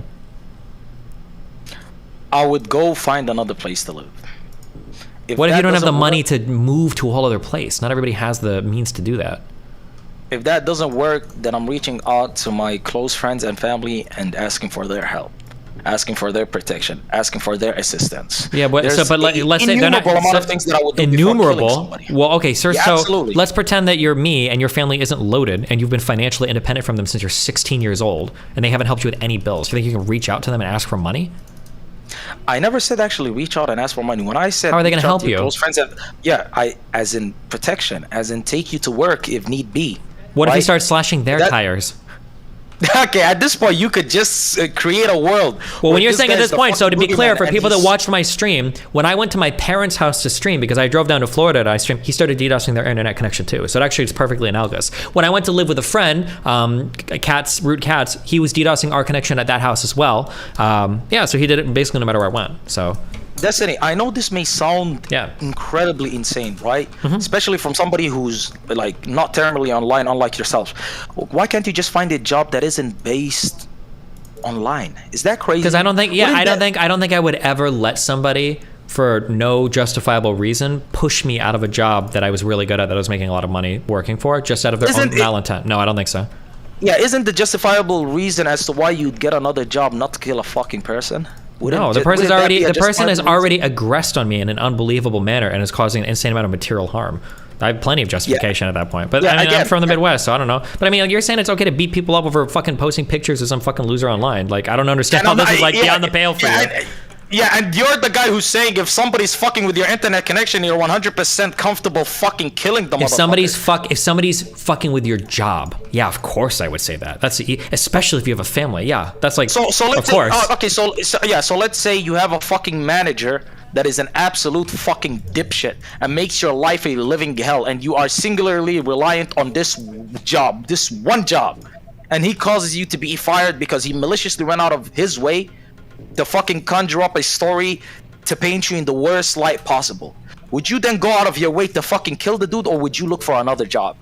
Come on now. I mean, not rocket it's science. hard to fathom that you wouldn't be able to like counter some misinformation. But like you can give me all the examples you want, but I will say, and again, maybe it's because I'm an American or from the Midwest or whatever. But if somebody is going to destroy your ability to make money, and you have a family to take care of, and you've exhausted all other options, then defending that income, I don't think there's anything wrong with that. I'm always going to defend it. Yeah, Destiny, you need to recognize the fact that I wholly understand every single thing that you're saying, right?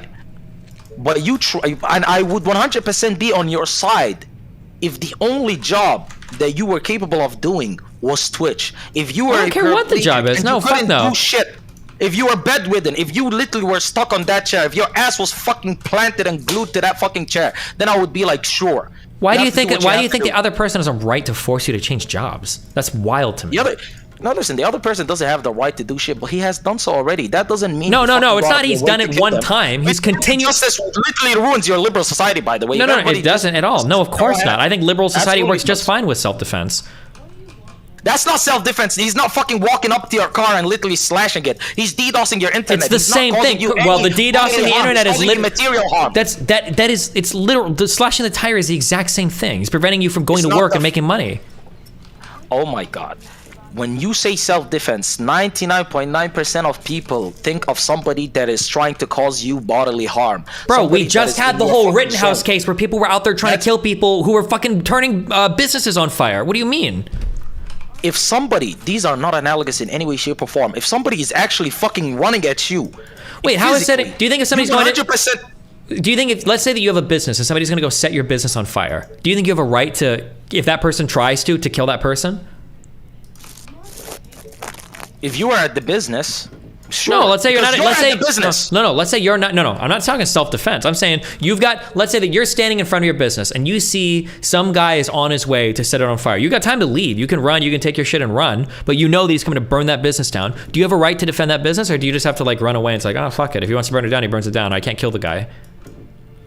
Yeah, what are the likelihoods of that guy being able to afford a second building, to afford more staff in a different location? Probably They're not much high. more Most minimal. businesses are owned by individuals. Most businesses are family owned. Yeah. So he's Yep. probably So- not high that he could afford it. So Yeah, so at that point, I 100% do believe that he has the right to defend his property, right? I 100% do believe. wait, that why he has does the it? right So to so defend he his could so property. he could kill the person that's coming to set his business on fire. Because if he sets his business on fire and this person doesn't have the financial means to be able to open up a second shop, be able Wait, to but he could fucking just do go all work. this Why couldn't he stuff. just go work at a gas station? He doesn't have This to is own a a bit- business. You do recognize that there is a difference between somebody who's a business owner of a channel versus somebody who's a business owner of an actual brick and mortar place, correct? You do recognize that there's a difference there. No, of course not. Why? No. Why? Because I'm pretty sure that one costs a lot more to actually start up. For somebody to start a content career, he could just have a fucking camera and a PC. That's about it. But for somebody to start up an actual fucking brick and mortar business, they need to be able to have enough money to buy the building. They need to have enough. Yeah, but money you're to buy telling the me that like equipment. I should have gotten They out need of enough content money to creation get the completely. That I employees. should have went to like work at a gas station. That's what you're telling me I should. The logical next step was to go into another job that is able to provide for your family, not killing the fucking person. Why would I let somebody bully me out of a job like that? And what would I go do? And I'm gonna go earn 10 times less doing something else because another person is bored? So now you're saying because this person, it's not now, the argument went from, I can't provide for my family, they're gonna fucking starve and die, to I can't give them the 10x income that I had. And now their life quality is gonna go much lower. I don't So know I'm what. 100% There's no way I would have been able to. comfortable with vigilante Bro, I was already on the verge of losing my house before I got into streaming. There's no way I could have supported them with another job. I have no education, right? I flunked out of fucking college. I was doing carpet cleaning before I got into streaming. What am I gonna do to go and earn any money? So I'd have to lose my house. I guess Rachel and Nathan are gonna go move in with her parents, and then I'm gonna get a shitty small apartment, I guess, and try to see like what kind of living I can edge out. Will live on welfare, be dependent on the state? Why the fuck would I let a person put me into that position just because they're bored? That's insane. As opposed to what? Killing the fucking person? As and going opposed to jail for defending, life? your means of making an income, of course. And going to jail for life because there's absolutely no fucking way that you would win that fucking case. I don't know, bro. People have won cases for less, but sure, fucking again, don't that's get a caught, reach on right? your That's end. the whole point. Are you gonna now? You're Yeah. talking to me about the feasibility of not getting caught? Is that what you want to take the argument to?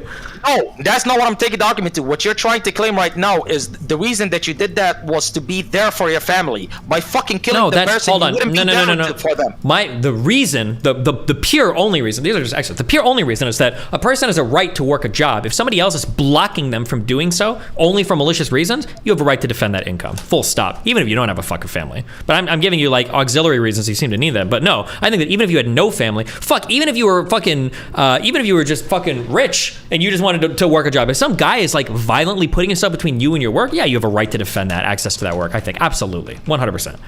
And by the way, is the law in the United States supportive of your stance? Probably not. I don't think so. Yeah, so you're taking on an extremist position. I didn't say it wasn't That is- necessarily extremist, but I mean, it's probably going to come. Like, I imagine again, if I go to the Midwest or if I go to like Texas or whatever, those people would probably agree with me. I could give a shit about what the Midwesterns or the fucking Southerners agree or disagree with you. Well, hey, on. listen, that's where The I'm fact from, that you're all right? willing- Yeah, the fact that you're willing, hey, you're the one who's calling Muslims extremists for defending their faith, but you're much more comfortable fucking killing a person because My hey, criticism internet against connection is Muslims isn't that they're extreme. My criticisms against Muslims is that they want to kill people for drawing pictures of their fairy guy. And you want to kill even if that people for position fucking wasn't DDoSing extreme. your connection. You're ridiculous. In You your don't own see right. that. You don't have think no one leg of to those. stand on. You don't. I have no leg to. You don't think there's a difference between drawing a picture of a guy versus destroying somebody's like job? You're not destroying somebody's job. You're just fucking limiting their fucking ability to make money in this singular area in which they could Their go job. to another place, which is the They law. can't go to another place and earn which make is- that same kind of type of income. They Yeah. can't go to another place and work that type of Sure. job. Yeah, you won't make the same money, sure. But that would make much more logical sense than going out of your fucking way and killing the person and not being able to make shit. Okay, well, we just agree to disagree. That's fine. Yeah, but then again, am I going out of my way to fucking call you a terrorist extremist? Right? No, but As you do are support people comfortable in enacting labeling violence Muslims? against me for posting fake pictures of Muhammad. Again, if you were to tell me right now, Q, right, Qorantos, I'm 100% comfortable with people smacking the fuck out of you if you were to walk up to them and, let's say, call them a bitch. I would tell you you're 100% justified in taking that position. In fact, the vast majority of people on planet Earth actually do that. Those that are capable of violence always fucking resort to it. If I they don't are believe in. strength- I'm not a might makes right kind of guy, so I'm never going to agree with that argument. I'm not either. You I'm not literally either. are. You're saying if they're capable of violence, then they're going to do violence. You're saying that that's a morally righteous thing to do. Yeah, because I don't live in an idealistic world in a utopia. If I lived in a utopia and everything were to happen the way that I wanted to, I would absolutely want people to not fucking be violent. Oh, But so guess we what? should be They able to are. post pictures of Muhammad without people being violent about it then? You agree with that? We do not live in that world, so I do not Well, but agree with it is that the world whatsoever. that you would push for? Do you think that should be the world we live in? a world where people go out of their way to be purposefully disrespectful and Yep. inflammatory? No. Oh, No, so I don't okay, push so then forward. so then even in a How is that idealistic or utopian in any way? because idealistically you should be able to talk shit about somebody without getting fucking killed for it or getting attacked for it or having some violent repercussions. Idealistically, you shouldn't fucking go out of your way to be inflammatory and disrespectful to somebody in the name of comedy. No, I think that comedy is funny, and I think that being inflammatory can be funny. I think it's fine. I Yeah, celebrate well, I that. don't believe that. I don't. That's believe great, that but in a comedians liberal have society, we have podcasts. people that disagree with each other. They can live with each other. We don't have to kill each other over it. That's one of the beauties of Yeah, liberal yeah. society, you know? And one of the beauties of liberal society is that you have people like Destiny living amongst you that is willing to 100% murder somebody because they fucking stop them from streaming on Twitch. Because Now, they is that a fucking society attack that I their would wanna job live with on? no repercussion. I think that you could probably, if I give the tire slashing example, I think most people would be on board with that. They say, yeah, if some dude Yeah, is because cut, you're lying to them and trying to tell them that, you couldn't fucking go to your work because somebody slashed your tire. But if you were to tell them, hey, I'm doing it on fucking Twitch and I'm fucking clicking a button that says go live, they would tell you, what the fuck are you doing, dickhead? How about you go find the fucking job? That's what they would tell you. That's what most people would tell you. And you do understand that, right? There's absolutely nothing that could morally justify your position in any way. I think my So why position is don't you pretty just easily own it? justifiable. 100%. Absolutely. More justifiable than like somebody posted a picture I don't like on Twitter. I'm going to find them in real life and beat the shit out of them. Absolutely. Even if that type of humor that person partook in actually leads to Islamophobia and actually leads to Even if death of the Muslims. humor is them joking about pedophilia or Christianity or Judaism or any other type of fucking joke. Yeah, of course. It's jokes. Yeah, even again, let me reiterate what I just said because you might have missed it. Even if those jokes are used by people that go out of their way to actually harm others, you're 100% comfortable with it. Even if you embolden people that you would consider as terrorists, you're 100% comfortable with making those jokes. Well, freedom of speech has a price. I mean, that's part of what we deal with in the United States. It's part of the cost. And that's why I don't believe in your freedom of speech because it's That's great. satanic. That's fine. Obviously, But- I know you don't, but I know we're arguing about it. Obviously, we fundamentally disagree on that point.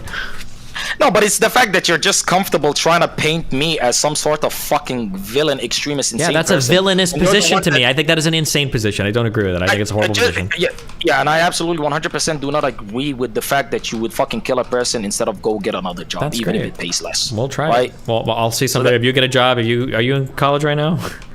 I just graduated actually, What'd you get a degree in? software engineering.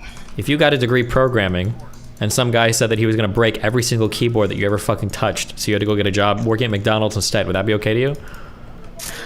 I would hate it, absolutely. I would hate it, but I would do that before killing him. Wow. Well, peace be upon you. Good job. I'm proud. You're a more moral person than I am, I guess. Listen, of course I am. My morality comes from my faith. Your morality comes from liberal society. Obviously, I'm fucking more moral than you. Like, you're stating the obvious right here, okay? Oh, true. I just can't believe that once I leave this call, Yeah. 99.9% of the people in chat will still keep calling me Qorantos, right? Because they don't know it's a O instead of a U. And they'll also 100% say that dickhead does not realize the fact that money is much more important than anything else in existence. And nobody could measure emotional damage, but we could fucking measure material harm and how much fucking damage that cost the person. So you know what? I 100% support Destiny in his extremist take that he would fucking go kill somebody. But that's emotional damage is usually stuff that you can just not have. Nobody's forcing you to go on Twitter and look at my tweet. Nobody's forcing you to engage in images that are, offensive to you. Nobody's telling you have to do that, right? For the job shit, they're kind of forcing you to deal with the fact that, by the way, I'm going to go ahead and let's say here's a question.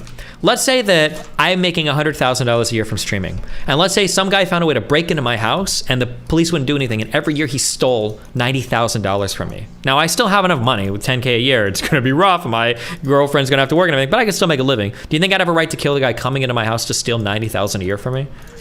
Destiny, if somebody breaks into your fucking house, you 100% have the right to... No. He's not going to kill us. There's no harm to us. I just know that he's going to break in and steal $90,000 every year. Do I have a right to kill that person? Or do I have to let them steal $90,000 from me and just say, well, I can't kill him, and the cops don't do anything, so I just have to deal with it? Yeah, I do not care what their objective is. If they break into your house, you have the right to kill them. Okay, let's say that they're breaking into the bank and they're stealing your money. Do you have a right to go to the bank and defend your deposits? Or do you have to say, oh, fuck, I guess he's just going to steal my money, but at least I still have $10K. Hey, find the fucking better bank. That's what I would generally You say. see how to you won't engage with my question because you know that it's like... because your analogy is garbage. I'm sorry. No, it's a one-to-one analogy. You're telling me, just go get a job making $10K a year. You don't need to earn streamer money. That's what you're saying. Like, go get a different job. This is what I would tell you, right? because you're getting a different job, it's not necessarily like the smartest thing to do, right? But it's much more smarter than killing the person, going to jail, and not being No, hold able on. to Now you're arguing on accept- practicality grounds, not on ethical grounds. Which is no. Okay, so you're telling me because on ethical grounds, I thought again, material harm, blah blah blah. You're telling me just purely based in ethics, you would kill the person because he's fucking with your money. Oh yeah, I consider it That's it. self-defense. Yeah, 100%. You consider it self-defense. It's Yeah. not self-defense. You're just trying to add onto the definition of self-defense. Protection of property is self-defense. Defense of property. You can say that if you want. Defense of Yeah, property. nobody. Yeah. Listen, last time I checked, nobody considers your IP address property, or else every single fucking internet. It's an online business. Are you saying that online businesses aren't real things? Can you not defend those? No. You could defend those, but if your defense fails, that doesn't justify you going out of your way and murdering somebody. You do If they understand that continue 100 to harm, if you see them, you said you could for a physical business, right? Yes, of course. Why is a physical business different than an Because online the one? upstart of a physical business is much more than an upstart of a fucking online business. Especially But when upstart, it's you're just Twitch. talking about money. It's all about money then. If you are literally putting your entire life into buying a building, buying materials, getting But that's still just employees, material harm. That's still just money. and you're doing all of these things, and somebody is coming to your building to burn it down, I 100% believe that you have the right to defend it. Why? It's Because just they're money. coming to your fucking building, right? They're coming to your building. But if you're telling me somebody's fucking DDoSing you, and instead of finding another job, and by the way, let's be honest, how much did you put at that point into streaming? What? For your PC cost, your fucking camera, your fucking peripherals, that's about it, right? It was It is my in no whole way comparable. livelihood. What do you mean? It's not about Yeah, the it's investment. It's the fact that it was the only job I had that could pay like decently. No, but when you compare it to fucking brick and mortar businesses, I'm speaking about the investment. The investment matters to me in this case. So then, Absolutely so then does. it does at the end of the day come down to how much money you spend. When So you're like if talking I about brick and if I had a $40,000 computer, then would you say that it's okay now for me to use lethal self-defense if somebody comes after my shit? No, I would tell you to move. I mean, I would tell can't you to move. You use a can't VPN. move from a virtual attack. What are you talking about? Wait, you're telling me you can't just move to another fucking place, get a new ISP, and you'd still have the same IP address? No, yeah, they keep finding your IP. That was the whole fucking point. And you're okay. By the way, first of all, not to sound victim blamey, but you're terrible at protecting yourself. Or at least you were at the time. If somebody is able to find your IP address that easily and that consistently, The problem that was happening at the time is bullshit. back in those days, we all used a program called Skype. And for some reason, Microsoft had a public-facing database that stored the last known IP address of every single Skype account that logged into it. And using some websites, what you could do is you could type in a person's name that would scrape that database or access it and then figure out like, oh, that's the person's IP. It wasn't just me. Everybody had DDoS troubles at these times. It was like an Okay, industry-wide problem, but sorry, go ahead. by the way, I don't know why you're speaking to me like I haven't used Skype. Okay, I'm not that young. First of all, second Well, of all, because when you were saying like, oh, you must have had problems keeping your shit safe, everybody did. It wasn't just me. This is like, again, it was an industry-wide problem. yeah, but what is insane to me is the fact that you knew it was Skype and you still kept using it. Because Like people, some sort of five-head. it was like a requirement to do it. There were esports teams that were having problems with this that were still using it. Like, yeah, everybody had issues with this. So you're telling me that instead of taking the logical steps of, hey, maybe I should change the software that I'm using to communicate with people. There was no Hey, other software to communicate with people like that. TeamSpeak and Mumble didn't support DMs. In the professional world, people didn't even know what those VoIP programs were. And how long ago was this? Fucking, I don't know, back in 2012? 2012. That's 11 years ago. You're 34. Whoa. You were only 20. You were my age when you wanted to plan a murder gang shit. What the fuck? Yeah. Okay, so you're willing to kill this person because he was cutting your livelihood, and that's it. It is justifiable. But Muslims, they shouldn't threaten your life. Which, what? By the way, you do understand that those are empty threats, and you yourself admitted that those are empty threats. They really don't mean much to you. Nobody's gonna come at you. So why are you inhabiting these two positions, which is my life is in danger? Look at these fucking extremist Muslims. Verse I and never also, said, why do you keep describing shit I haven't said? I never said my life is in danger. I don't think it. I mean, it might be in some places, but I generally don't think it is. I just think it's crazy that people are defending the concept of death threats for making fun of for posting pictures of Muhammad. That's what I'm not saying that like, I'm so worried about my fucking life, blah, blah, blah, blah. I'm just saying I think it's crazy people defend the concept of death threats over it. But you also understood that that was going to happen to you, correct? Sure. Let's Doesn't make mean sure I of can't, that. yeah, sure, but it doesn't mean I still can't say that's pretty wild that people are defending it. Listen, I touch fire. I'm not bitching that it's hot. I'll be honest with you right now. I don't. It's I'm not that fire fucking that I'm retarded. touching. It's other human beings, right? No. You understood the reaction that you would face because of what you did. Do you understand? The understood it sentence 100%. you're saying itself is insane. That it should just be accepted that if you insult Muslims online, they're gonna try to kill you, or they're gonna at least make death threats about it. That's wild. That should be I were to- embarrassing to you. No. By the way, it's not only applicable to Muslims, and that is why I brought to you on numerous occasions the fact that the vast majority of people on planet Earth, if you were to insult them about something that they hold Muslims close have a and dear to proclivity their for it. heart- That was where the original tweet came from. It was from a Muslim saying like, By the "Wow, way- I can't believe by Christians the way- won't defend their shit with violence like we do." Which is highly ignorant of you, by the way, because I guess you're just used to America and some parts of Europe. But if you were to come to Southeast Asia, for example, and if you were to go to Africa, or if you were to go to most of these so-called third world countries, as you consider them, the vast majority of people are much more comfortable with responding with violence when it comes to these matters. Okay, I prefer right? my country's The rules vast- to theirs. Then that's fine. The good thing I live in America, then, huh? No, but the thing is, you're trying to say that it's something that is uniquely about Muslims. Well, Muslims seem to have a higher proclivity for it than any other religion. Like if I poll people on the internet, if you make fun of False. religions, who are you going to get the most False. violent response from? Seems like Muslims are kind of up there on the list. Absolutely fucking false, and I'll tell you why. Tell me if why. you were to look at the crimes against Islam, by the way, against Muslims, in England it rose 43%. The highest rate of hate crimes in England is to Muslims. Islamophobia is Yeah, the but where's the highest. highest rates of crime? If you look at a country like Sweden, all the fucking people being arrested for crimes are Muslim immigrants. Like, what do you mean? We can play this game all day. What's but is that based in their Islam?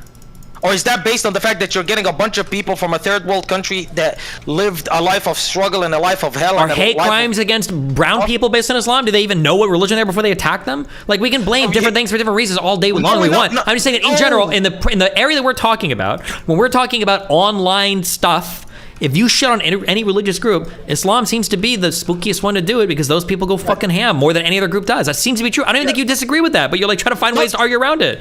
That is absolutely not true because you're not listening to me. If you were to look at the hate crimes that is committed by Hindus, for example, it is significantly higher than Muslims and Christians.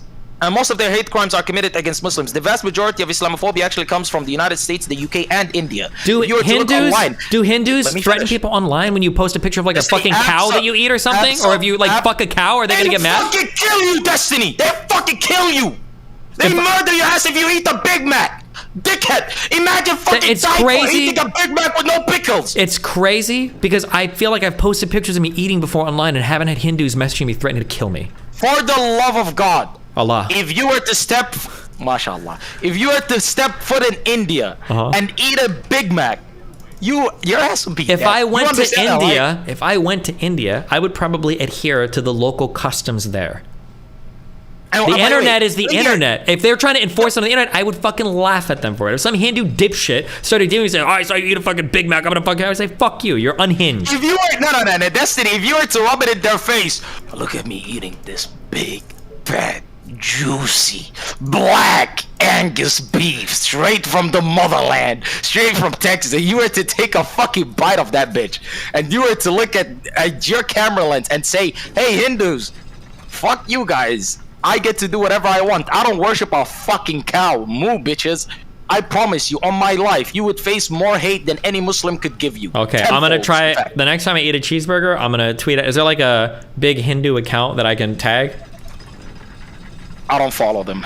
But I'll tell you this right now. Good luck. If you, me personally, I wouldn't do that because I actually live by what I say. I don't go out of my way antagonizing people. But I do promise you this much. I do promise you that. you Wait, will do they face have McDonald's in significant- India that serve beef? Actually, they don't. You need to import the Big Mac in. Oh. Fucking smuggle it up your ass or something like it's, fucking Coke or some shit. I Okay, don't know. gotcha. But that's what you have to do, right? So when you say it's because you're only exposed to a certain part of the internet.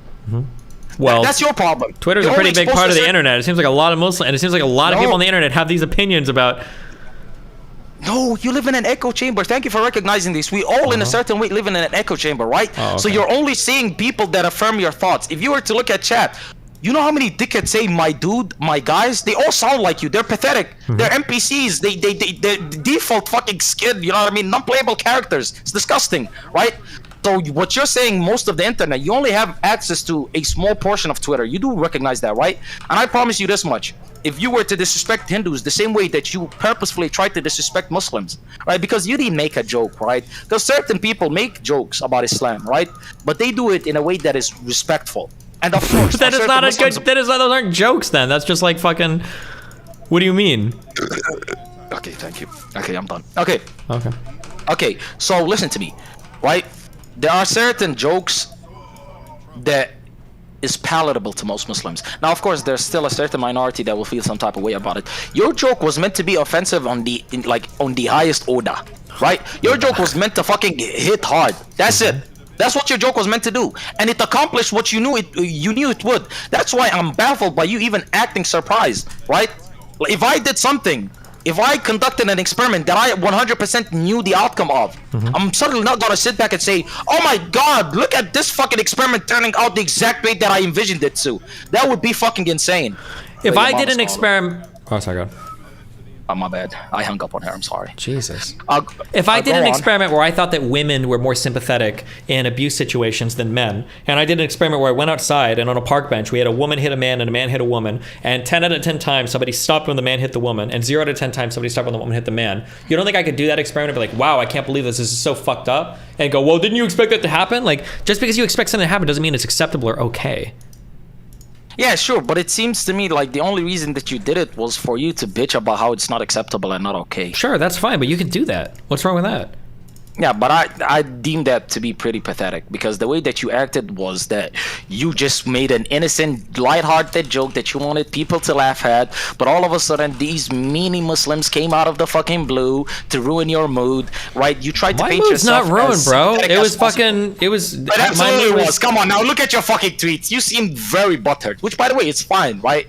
I have no problem with people showing their What do you feelings. think? You think I seem butthurt and not the people fucking tweeting me death threats? Seriously? Oh, they were butthurt. See, now you're talking because you're fucking eating, and like you just spat out something that's fucking disgusting. Please take it easy. Don't do that. Swallow your food. I'm pretty sure you're used to swallowing, so just swallow your food. Now let me go back to this, right? Let me go back to what I was saying, right? Yep. You do understand that you're only just exposed to a certain tiny part. Wait. Let me get a drink real quick. Okay, hold on. Moshab.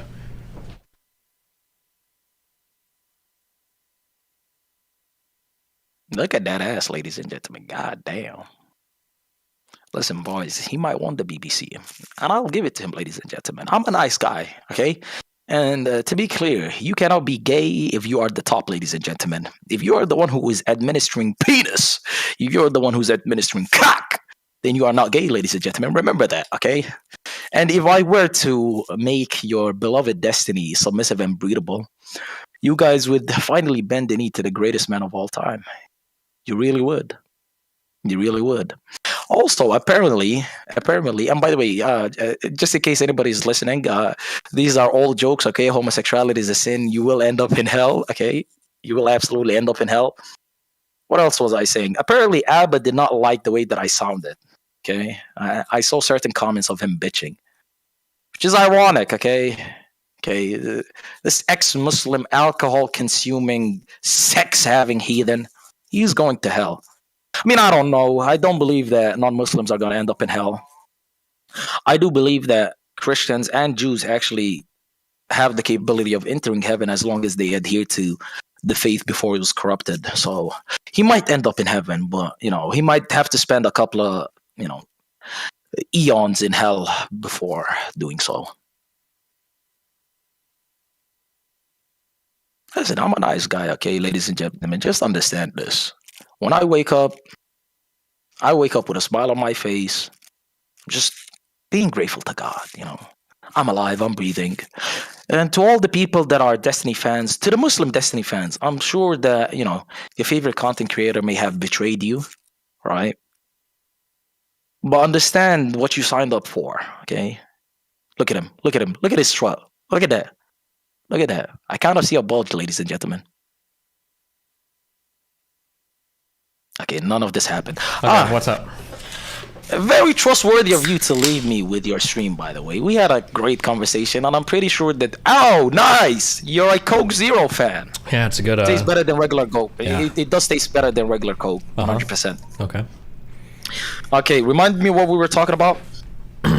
You were saying that you agree that if somebody's blocking your job, it's probably acceptable to kill that person, and I said, yes, and I agreed with you. I mean, I do have a couple of cousins in ISIS, so maybe I do. But let me ask you this real Jesus. quick, right? Yeah. Do you have something against me calling you a vanilla gorilla, a pasty panther, a bleach demon? Do any of these terms offend you in any way? Because when I brought up one of them previously on our debate, you said if I were to call you anything, you would be so mad and so angry. But I assumed that in your liberal society, freedom of speech was a protected right of yours. So why didn't you call me whatever you felt like? Well, because I don't want to deal with the blowback on the internet. Most of this blowback doesn't come from people that share my ideology. Most of the blowback actually comes from people that share your ideology, from the liberal progressive left. So Well, it depends on the apparently, community. I'm not sure. I think if I would use, I mean, how many of you guys are accusing me of being Islamophobic already? I'm pretty sure if I would use racial epithets towards you, it would be way worse, right? I mean, yeah, but I'm black though. You're not using it against me because I'm Muslim. Wait, are you right? really black? I mean, oh, great fucking question. Yeah. I am from the great white pearl of the Indian Ocean, the Horn of Africa, okay? The crown jewel of all of Africa. I'm from Somalia, right? Okay. And that makes me prime black. Prime black meaning every other person came from my ball sacks. As you, obviously you know. I said ball sacks. I promise I only have one ball sack. Everybody comes from East Africa, so I'm prime black. African Americans are faux black, meaning fake black, and West Africans are voided black because they are fucking voided. But yes, I'm black. I'm not Indian. I know a lot of people confuse me for Indian because of my smooth hair and shit. You know. Yeah. they Why you think wear I'm the Indian. ski mask for your streams? Actually, the reason that I wear the ski mask was because when I started streaming back in January 2022. I said to myself that one day I'll have fucking 10,000 viewers, and I don't want people to know me because I'm very introverted and very shy. I keep to myself a lot, and I would not want to stop and take pictures with a bunch of demons. Gotcha. Why did you? How did you get into like the debate scene, the politics scene? What is like your entry point? I had a couple of I made a couple of friends along the way. I wasn't planning to. I really loved living in my bubble. In fact, I love the way that Tyler One conducts his streams. I think it's immaculate. By the way, who is this? Where you came from? What was the name of the guy? No, I didn't come from him. Tyler One. You know Tyler One, right? Right. Yeah, I do. So Yeah. Oh, okay, you're a Tyler One fan. Gotcha. Okay. Explains the microphone. Yeah. Oh no, the microphone was it's Logitech, so I guess we do share that in common. I promise. By the way, it's on 50%. My gain is not even up. This is not my final form. I promise you, this is not my fucking final form. Okay. But I do love how the way he conducts his streams. Solo. He doesn't interact with anybody, and I was planning to do that, but eventually I got on the Jonathan stream. You know Jonathan, right? Do I? Oh, I'm sorry. You refer to him as John Zerka. Oh, yes. Yeah. I got on his stream one day, and he was in my recommended. I clicked on his shit. He said, "If you have a problem with me, enter VC." I didn't know who he was, but when God gives you an opportunity, because at the time I streamed for 7 months, 500 hours, I had 0 viewers. I said, "God, alhamdulillah." I went in, I debated him for I think 12 hours, and I came back the next day. I debated him for 10 hours. Wow. What'd you guys From debate then on, over? we debated theology, we debated philosophy, we debated flat Earth, we debated Masons. All very entertaining things. I'm usually very good at picking out whether somebody's trolling or not, but I had no clue for about 12 hours if I was talking to somebody who was fully serious or like fully joking. But it was so entertaining. I just enjoyed all of the shit that he was saying. In fact, the man said that he loves his mother so much because he tried to paint me as an extremist because obviously he grifts as a Christian, right? So he was like, the story of Astaghfirullah, I do not remember the prophet, but the prophet that God came down to and said, "Kill your." Is it David or the one where he talks about killing the guy's son? Yeah, but God stopped him, right? Yeah. He was like, Or if Jacob God or came something, down, he was like, if God came down, right? If God came down, and he said, "Kill your Isaac. mother," Abraham. would you kill her? I said, yes, I would, because God knows best. He was like, you're a f***ing extremist, you're insane, you're ISIS. I said, yes, I am based. And then he was like, see, I could never do that. And I was like, okay, Jonathan, let me ask you. And I refer to him from now on as Jonathan because I learned he does cocaine. So Jonathan, I asked Jonathan a question. I was like, okay, so let's say that God comes down in this hypothetical and says, do the same. And if you do not, then your mother ends up in hell. Now, would you do it? He said no. And I said, you love your mother so much that you're gonna fucking put her in hell forever? He said yes. And I said, that's the fucking cocaine talking. So that's how I got into politics. Through him, I found a lot of people. And one of my guys, Rizavir, introduced me to Wick. And Wick was actually the one who reached out to me and said, I want you to debate Destiny. I'm sure. I remember on the panel, he said, I'm the one who reached out. That was not the case. He reached out to me, and I ended up here after 1,400 hours of streaming, approximately $2,500 made. So that's why I'm not super sympathetic to the money thing, because I'm competing with child slaves in fucking Senegal. By the way, I'm pretty sure they get paid more than me. So. No, but I do understand that you have children, and sometimes you gotta do what you gotta do. But it would make more sense for me to actually stay in my child's life and support them, even though the second job that I might take on is incredibly more lucrative than the one that I currently hold. But I'm the pragmatic, level. Do you have oh fuck! I just forgot my question. Sorry. Okay. Children? No. Do I have children? No. I don't think you have children. An 8-inch BBC? Yeah. Do you have that? I do. If you're interested, by the way, I have no problem blessing you. I have no problems. I'm a man of equal opportunity.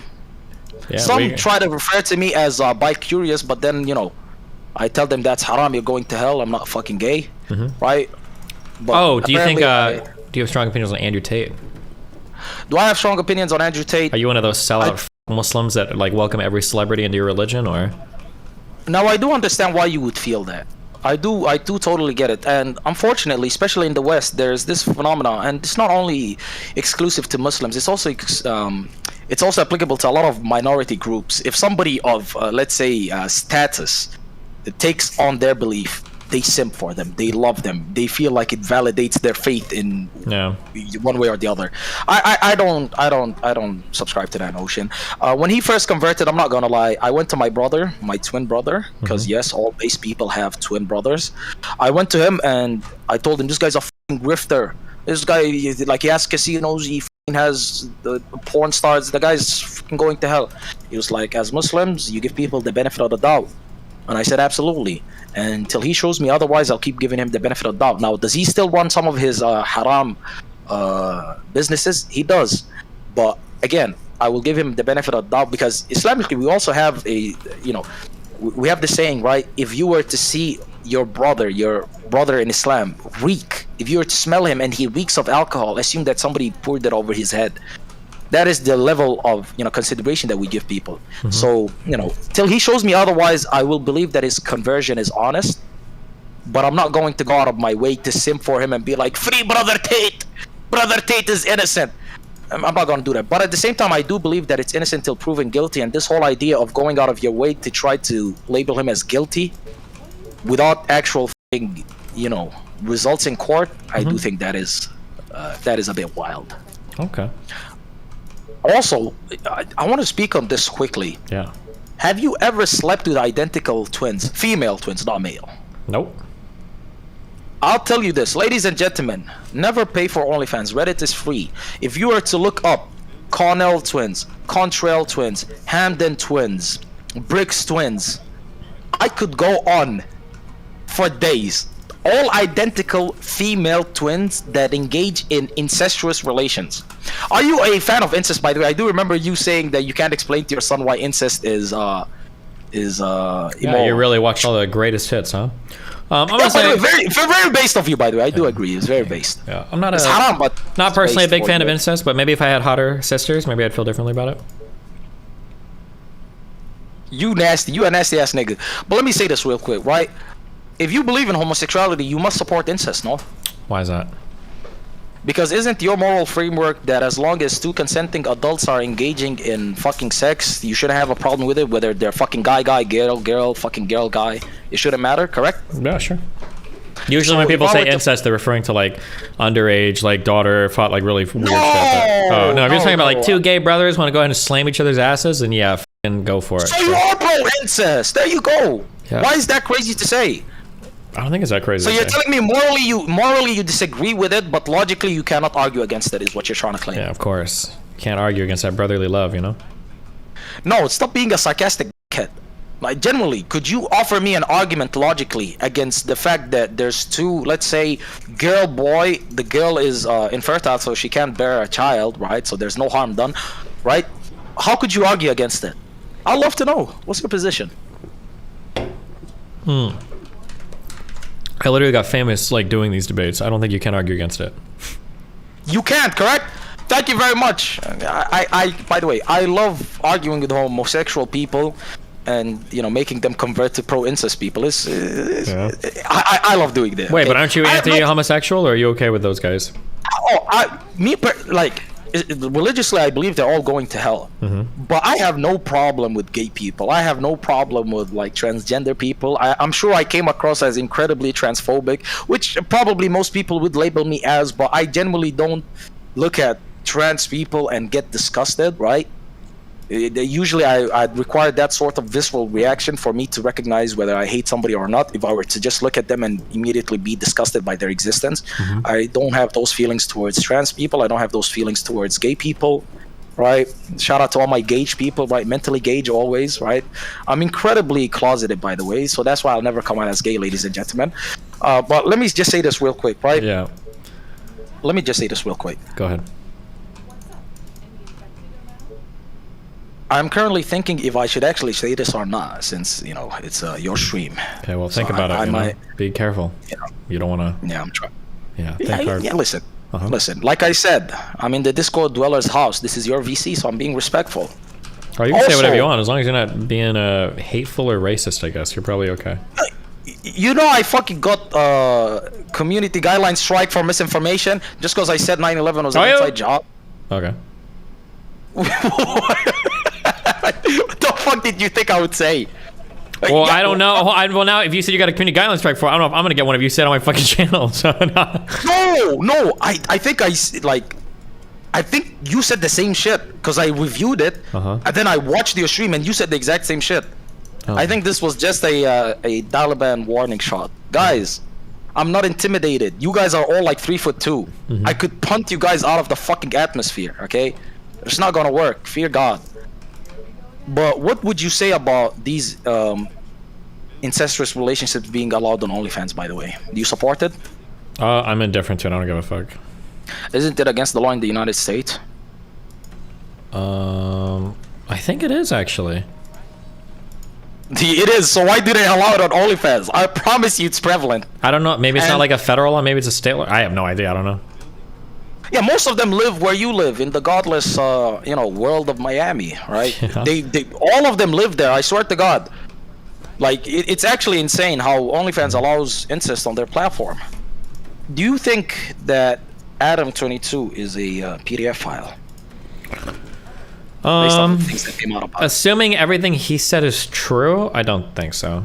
If he talked to some girl when she was 16 and then later ended up hooking up with her when she was 19, no, I don't think that's a pedophile. And you don't believe it's grooming because he went no contact for like 3 years, he just waited it out?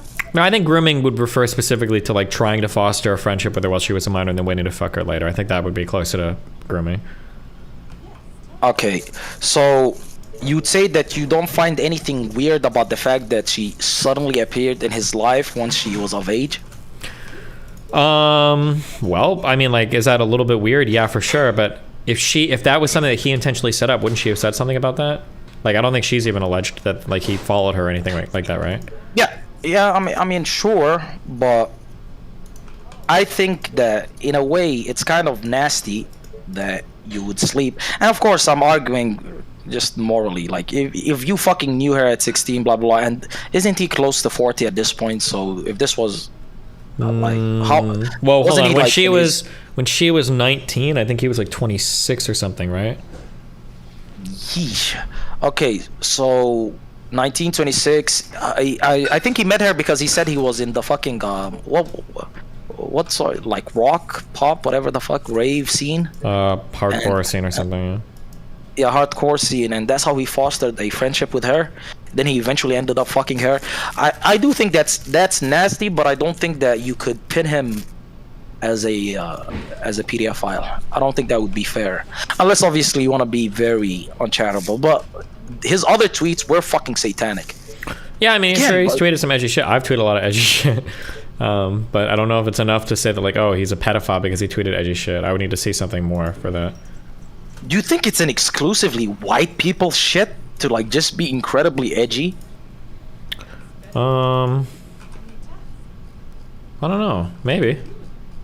Because the vast majority of But guys, really edgy people tend to be like white, right? Yeah, I don't know why that's the case. I'm not sure. Would you say that is down to your white privilege? I'm sorry, I couldn't say It might be. Who knows? Maybe.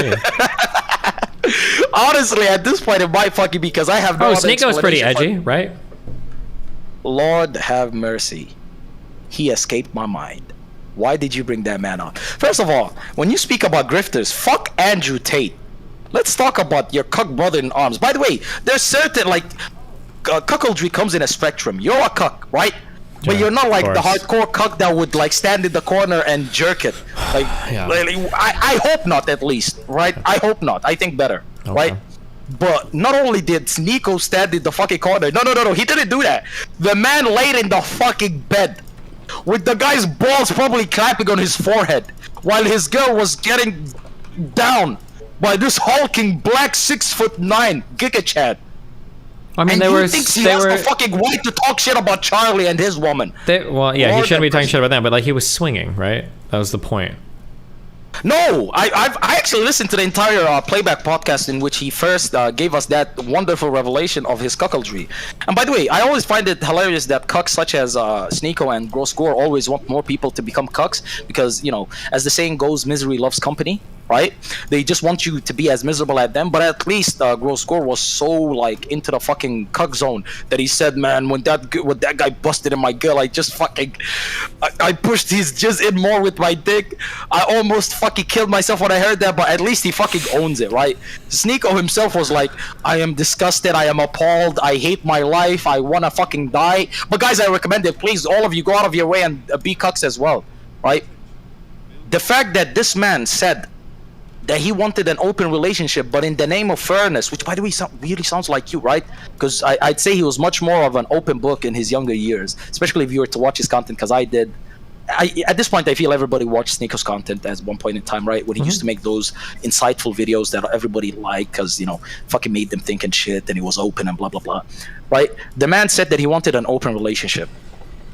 But then he didn't want to be unfair to his woman because he wasn't all about that red pill shit. He denied it. In fact, I recently saw a video of him reacting to Andrew Tate for the first time, and he was completely he against was every single super- thing Andrew Tate stood for. Yep. Yeah, and he was like super really, critical. really, yeah. Fuck. If anybody doesn't link to that, we'll watch that later. I don't know how many of you guys have watched the video. It's a really interesting video. Holy shit.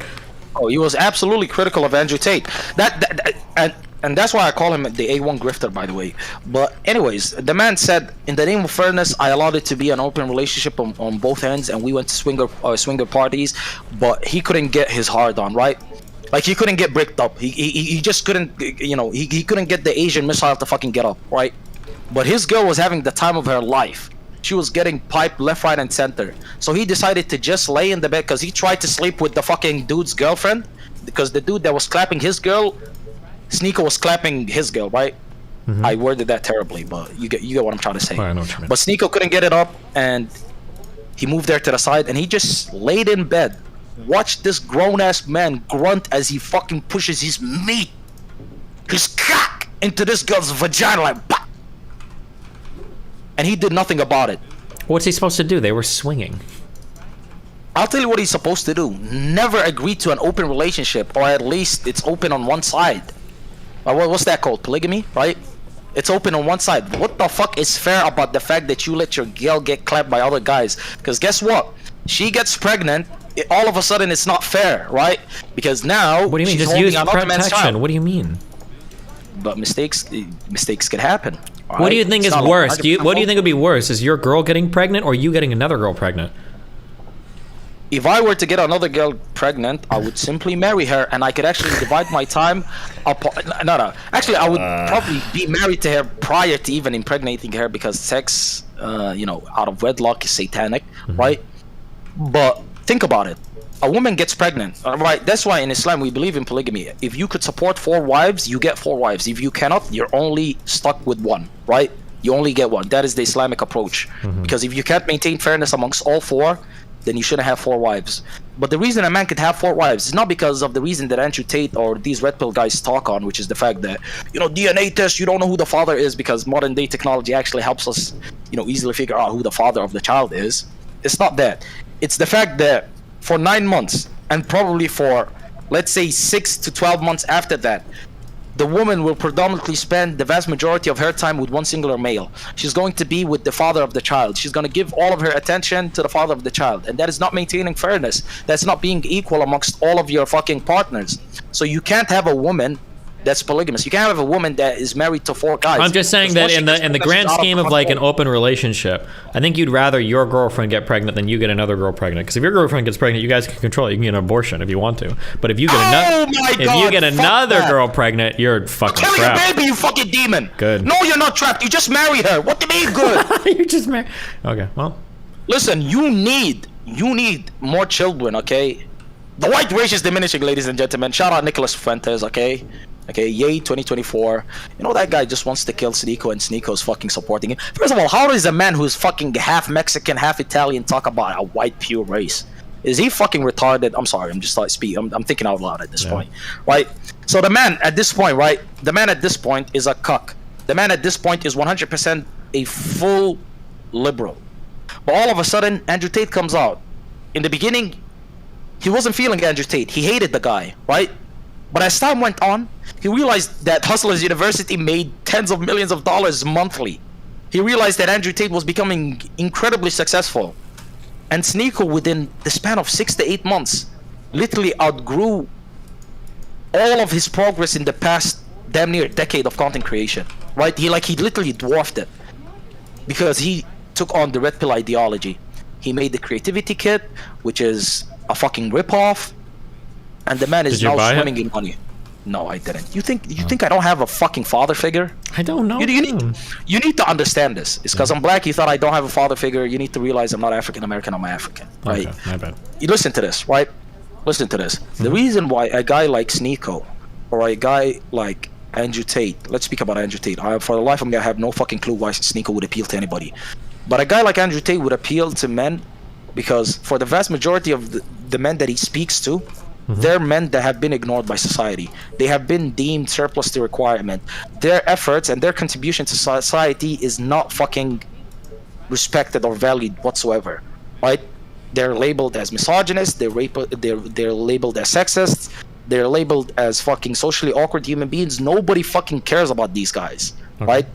And when I say these guys, I'm specifically because predominantly he appeals in the West, I should say. He appeals to a white, a white male demographic. The man is a kickboxing world champion, 4-time world kickboxing champion. The man is built. He's fit. He articulates himself in a great manner. And he's rich. All things that men aspire to achieve. If you were to go to any man on planet Earth and tell them, would you want to be a 6'4" kickboxing world champion with a bunch of cars and a bunch of women willing to marry you? Everybody would say yes, right? Now, why guys wouldn't listen to somebody like you is because when they look in the mirror, they don't want to see you. I'll be honest, they don't want to see you, right? Even if you have takes that I agree with, and you do have a little bit of takes that I do agree with and I see eye to eye with, I also recognize the fact that most people will brush you aside because of the way that you look. Like, would you say you standing next to Andrew Tate and you both speaking about the same shit, right? Masculinity, right? Responsibility, accountability, fucking wealth creation. Do you think that they would take his message a lot better, or would they take your message? I mean, on looks alone, they'd probably go with him. But I mean, the guy's about to spend how many years in Romanian prison? I'm not sure after that. Oh, by the way, where were those messages that came out? Those leaked messages about the girls talking about Netflix and such. What were those messages? Which ones? The ones where the girls said, we're gonna cry, we're gonna act like Tristan Tate and Andrew Tate hurt us. There were some messages that leaked where the girl was saying something like, "Oh, we're gonna get an Oscar for our performance or whatever," Yep. leak that made it look like they were trying to be weird. But the full context of those messages was some girl was trying to escape and was talking to her parents about how she wanted to break another girl out before she escaped. And her parents were saying, you should just leave on your own. But she's saying, no, like, we moved to another house and they trust us more and we're going to just show up or we're going to like put on an Oscar performance to try to break out the other girl was essentially it. You can go, if someone wants to link the full things, you don't have to believe me, you can go read it there. But it was them talking about how they were going to escape like the Tate compound. Escape the Tate compound by not pulling some Tom Cruise Mission Impossible shit, by crying and acting in distress. So well, at that point, they said that they had already been moved into the group of like more trusted women, so they were living independently in another house where other women were working. They weren't in the main compound anymore, but they were trying to go back there to get another girl out or something, I think is what she said. So you're telling me that these fucking criminals that are trafficking women, fucking locking them in basements, give these women a house to stay on with no supervision on their own? How does that make sense? How do you square that? I don't know if I can have this conversation. I don't know how much you know about like trafficking or pimping or anything, but the idea that like pimping... I'm a pimp. You can talk to me about it. Yeah, okay. Pimping doesn't work if you need armed guards to hold down every girl you have. That's not how it works. There's a whole lot of like psychological and emotional manipulation involved in making these types of processes work. Like there's not gonna be an armed guard for like no pimp works that way. They don't have armed people checking after their girls all the time. It's not feasible. So the only question that matters when it comes to the Tates is, did they misrepresent the types of relationships that they were going to have with these women in order to get them to fly to Romania to do sex work? That's really the only thing that matters. Whether or not they had guns holding the girls there, or if the girls just felt like they had to stay there or whatever, is not really the most important part. Everybody fixates on that, like, were they free to leave thing, but that's not really the point of the trafficking. But and the reason you consider it trafficking is because they made them create porn as well, correct? The trafficking is because they originally misrepresented the relationship, that it was about a romantic love that they had, that they misrepresented their intentions to marry the girls, and then when the girls came down, they took them and they used them to do sex work, and they were taking like 70% of the money from it. So the sex work part is not necessarily important to what they're accused of, right? So even the sex work part is what makes it sex trafficking. There might be other types of trafficking or exploitation that are no, but if they were work. just sleeping with them, it would also be sex trafficking, correct? I think trafficking... No, I don't think it would be. I think trafficking in Romanian criminal law, it involves the exploitation of, which I think means the sale of services. If you just like abduct a girl and take her to another country and you keep her as like your personal sex slave, I don't know if that counts as trafficking or not. I think trafficking involves the selling of it. But and do you think that definition actually makes sense? Yeah, of course. If you're lying about about trying to marry somebody just to get them down to go do like some fucking cam shit, I think that's pretty weird. So what would you be accused of in Romania if you were to lie about, let's say, your condition of living? Let's say you said that you're some multi-millionaire and life's good, you're gonna take care of this woman, but you only have enough money to fly her out. Once you fly her out, she finds out that you live in like some fucking dungeon type shit, right? Mm-hmm. But she has nowhere else to stay. She doesn't speak the language. She knows nobody, so she's forced to stay with you. And let's say you end up sleeping with her, yada, yada, yada, right? Now, what would that be considered? I have no idea. I don't know if relationships under false pretenses are like illegal anywhere. But now if you took that same girl and you said the only way we can survive is if you start doing like pornographic work for me and I keep all the money, then you're... Yeah. So you're telling me that you could do every single thing that the Tates did, minus the fact that they made them do cam work, right? And that would be completely legal. Possibly, yeah. Doesn't that sound insane to you? Well, no, because there's no exploitation, right? So if you emotionally manipulate somebody, of course there's no exploitation. I think emotionally manipulating someone, I think that's ethically wrong, but should it be illegal to emotionally manipulate someone? Probably not. But if you do that for purposes of selling their like body sexually, then yeah, probably. So do you realize the fact that they still ended up doing the campsite shit, right? Mm-hmm. But they did it on their own volition? Or do you say that they were emotionally manipulated and they had no say-so whatsoever? They were just controlled like fucking puppets. Would you say that there's no fucking degree of accountability that they could take upon themselves? I mean, there might be some like personal accountability, yeah, but that doesn't mean that it absolves. Like, for instance, like most people that get scammed probably could have avoided being scammed, right? Most scams prey on people being stupid, but that doesn't mean that the scammer didn't commit the crime of scamming. That's fair, but the lover boy method, right, which is what you described by you know, fucking love bombing them, telling them how much you love them, how much you want to marry them, how much you want to fucking create a family with them, this, that, and third, flying them over. And once you have them next to you, you suddenly switch your fucking tone and talk about how you want them to do cam work. That's like the whole lover boy method of sexual trafficking, right? Or sex trafficking, correct? So when you say that, right, the thing that, and I guess I'm arguing against the law itself, so Yeah. it's kind of iffy, but the fact is, if it wasn't premeditated, or I will ask you this, does it require it to be premeditated for it to qualify as sexual trafficking or sex trafficking? I think so, because the part of it is the deception. And if you're lying about something, then you must know in advance that you're going to do something different with them, right? So it probably requires some form of premeditation in order for it to be a lie, right?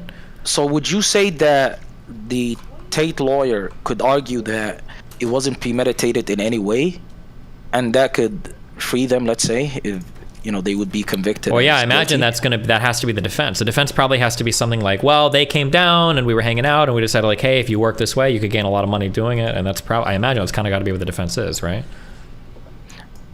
Yeah, sure, but isn't there quite a lot of evidence? Let's say the videos with the positively inspirational, motivational person, the pimp videos that Tate used to make, I think back in 2016, where he spoke about how he conducts. I mean, it was the greatest self-snitching tape of all time, if you were to ask me, where he spoke about how he tells them X, Y, and Z to get them to do 1, 2, and 3, and how he gets the Viviana chick to handle them. Yeah. Wouldn't then that be used against them in court, or could they argue that they was done in parody?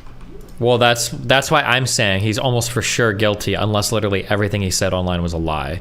Now, if they can make the argument that, like, we didn't mean any of that, this was just some troll shit we said to sell, like, Hustlers video shit, and we were deceiving our audience there, then maybe he could get away with that. But I mean, like, if any of that is true, like you said, he's describing, like, trafficking basically verbatim. Like, yeah, but couldn't they actually get away with using that as a escape by saying that we lied about all of this is fake? Because it's not completely out of the norm for content creators online, especially ones that are making hundreds of millions, to lie about the way that well, that's what the whole point of the investigation is then, right? If they do an investigation and they find out that there aren't all these deceptive messages, that these girls were getting paid all the money they were owed and all that shit, then yeah, they'd probably be off free, right? So let me ask you this. What do you think it is? Let's say it comes out and they're innocent. Would you stand by the court's ruling, or would you say fucking bullshit, they're still guilty? The only way I could see them being innocent is if they literally lied about everything they said online. And if the court does the investigations and they find out that, like, yeah, I mean, it looks like these were actually just memes and jokes. And I say, well, damn, that's really fucking hard to believe. But I mean, if that's what they find through their investigation, unless I have reason to believe otherwise, I kind of have to accept that ruling, right? I would say, obviously, in these sort of cases, you always lean towards guilt. I feel like as human nature, we just want to lean towards the person being guilty, especially with all of the things that came out. But I'm pretty confident in saying that it could most definitely be trolling, jokes, parody. It could be, but I mean, he's talked about it a lot. And then, like, he did build, like, a whole webcam business, like, extraordinarily quickly and everything. Like, it'd be pretty phenomenal that it was all just a troll. I bet it's possible. I mean, I can't even sit there and say absolutely, it's possible. Yeah. So when people go out of their way and try to claim that the man is 100% guilty, there's absolutely no way for him to fucking get out of this predicament. He's dead to rights. If that was truly the case, they wouldn't extend his fucking jail stay for 30 days every single time. Because if it was a shut and closed, like, case, they would have had it done within the first 2 months. Well, it depends on how sprawling the investigation is, right? Like, if they start to do this investigation and they start to find more and more and more and more different types of things they did wrong, like different types of tax or financial fraud, then that might be an investigation that they're following to see, like, how far it goes, right? In which case they would wait a little bit longer before filing charges. But I mean, I don't know how deep their investigation is going. I can't know that, right? Have you ever seen The Wire? I've heard of it, but I haven't seen it. There's like a conflict where, like, mayors and stuff want to get higher numbers for police arrests because it makes them look good to citizens, but the police don't want to arrest people that are just, like, selling drugs on the streets because what the fuck, those aren't good busts. They want to follow the criminal enterprise all the way up to the top, but that requires, like, a much longer and deeper investigation. So, like, it could be the case that they are doing this, like, deeper investigation where you could do arrests right now. You've got enough for arrests and convictions right now, but if you keep following it, maybe more and more people get implicated. Yeah, but that's under the assumption that there is more to catch. Well, yeah, there might not be. I mean, like I said, it could come out that in a little bit the Tates are released and like we don't even have enough to do to charge them with a crime. It's possible. I don't think that'll happen, but it's possible. It could happen. Unfortunately, I do believe that let's just say there was some sort of fucking tax fraud going on. I do believe that if they were fucking convicted of that, people would try to claim that these guys are actual fucking traffickers. I fucking told you they fucking steal these women. Would you say that that could be a possibility? Like people would try to run away with this story because when Joe Rogan took that fucking ivermectin shit, people generally tried to claim that it was horse dewormer. Right? Yeah, but I think the problem was because a lot of Americans were buying horse dewormer, and in the United States, if you're talking ivermectin, I think you're generally talking horse dewormer. Because in the United States, I don't think we tend to deal with the parasites that people usually take those drugs for. I'm pretty sure those are usually in, I think, Mediterranean places and maybe Northern African places or Sub-Saharan African places. I think are usually where these drugs are administered. Because I don't think we deal with many parasitic infections in the United States. That's my understanding, except for like livestock, like horses. Sorry, go ahead. Actually, isn't ivermectin actually taken in incredible fucking amounts in the United States itself? I'm pretty sure that's the case. I'm sure. I understand that there's a fucking horse dewormer variant of it, right? But I'm pretty sure that ivermectin itself is actually taken by a whole bunch of Americans in the United States. It just came across to me as one of the first blatant moments of absolute dishonesty from mainstream news networks. I mean, I don't know. I don't think it is taken that often in the U.S. Again, I could be wrong, but again, this is an anti-parasitic. Like, I don't know how many like parasites people are dealing with in the United States. I thought it's most famous for use in like poorer countries. I mean, last time I think I've heard or I've seen something about it being taken a lot by people in the United States as well. I do understand that it's one of the most taken medicines in the world, actually. So I'm not super clear on it, but I'm also pretty sure that it is taken by people in the United States. So for the fact that people came out and spoke on Joe Rogan taking a horse dewormer and changing the fucking filter on the video to make him look more sickly, I do think that that was pretty fucking pathetic. And the fact that mainstream... Yeah, I mean, they definitely handled that convo poorly. I agree with you. But Joe Rogan was doing an abysmal side as well because he's pushing ivermectin as like a cure for COVID-19, which is insane. Did he? I don't think he did. I think when he was speaking about it... did. No, that is a very, very disingenuous way of looking at it. The man just said I fucking threw the kitchen sink at it. The man said that I fucking threw the kitchen sink at it. Listen, if you want to excuse him for everything he said, then you just have to excuse everybody for everything. If I come online... I'm not excusing him. No, hold on. If I'm a streamer, I get paid a lot of money for telling people to do things, okay? That's the whole point of what we do. That's why we're called influencers. If I come on and I'm like, man, I got the flu yesterday, guys. I did everything I could. Like, I stuck magnets on my forehead and I turned the electricity up and everything. I'm doing whatever I can to get rid of this flu. If I say some shit like that, people are going to do it, right? You're lending credence to the idea that, like, this is an effective way to treat this particular thing. Yeah, but the man, I'm pretty sure, also did say to consult your own physician. Yeah, but people always say, that's like me saying, like, you should invest all your money in Facebook, but this isn't financial advice, right? Oh, also, speaking about that, to quickly pivot, but just as, to close off our previous point, I understand about being responsible with your platform and the type of shit that you fucking air on it, but it's fucking Joe Rogan.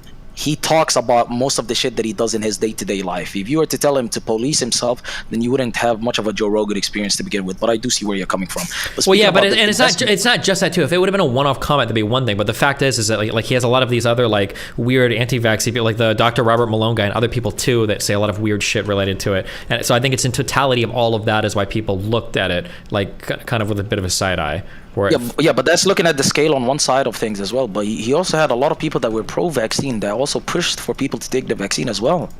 So you can't. Yeah, but I'm like, that's like, I don't know if that's like, but it's not like these sides are the same, right? That's like saying like, dude, you had like 20 flat earthers on your show, and it's like, yeah, but I had like 20 people that were pro like round earth too. So like a lot of the anti-vax stuff was literally like people like that Robert Malone guy are just pushing conspiracies. It's like all baseless. And he had like there were several different people that came onto his show to talk about like COVID related stuff that was just like baseless. He had that frontline COVID care critical alliance dude or whatever on.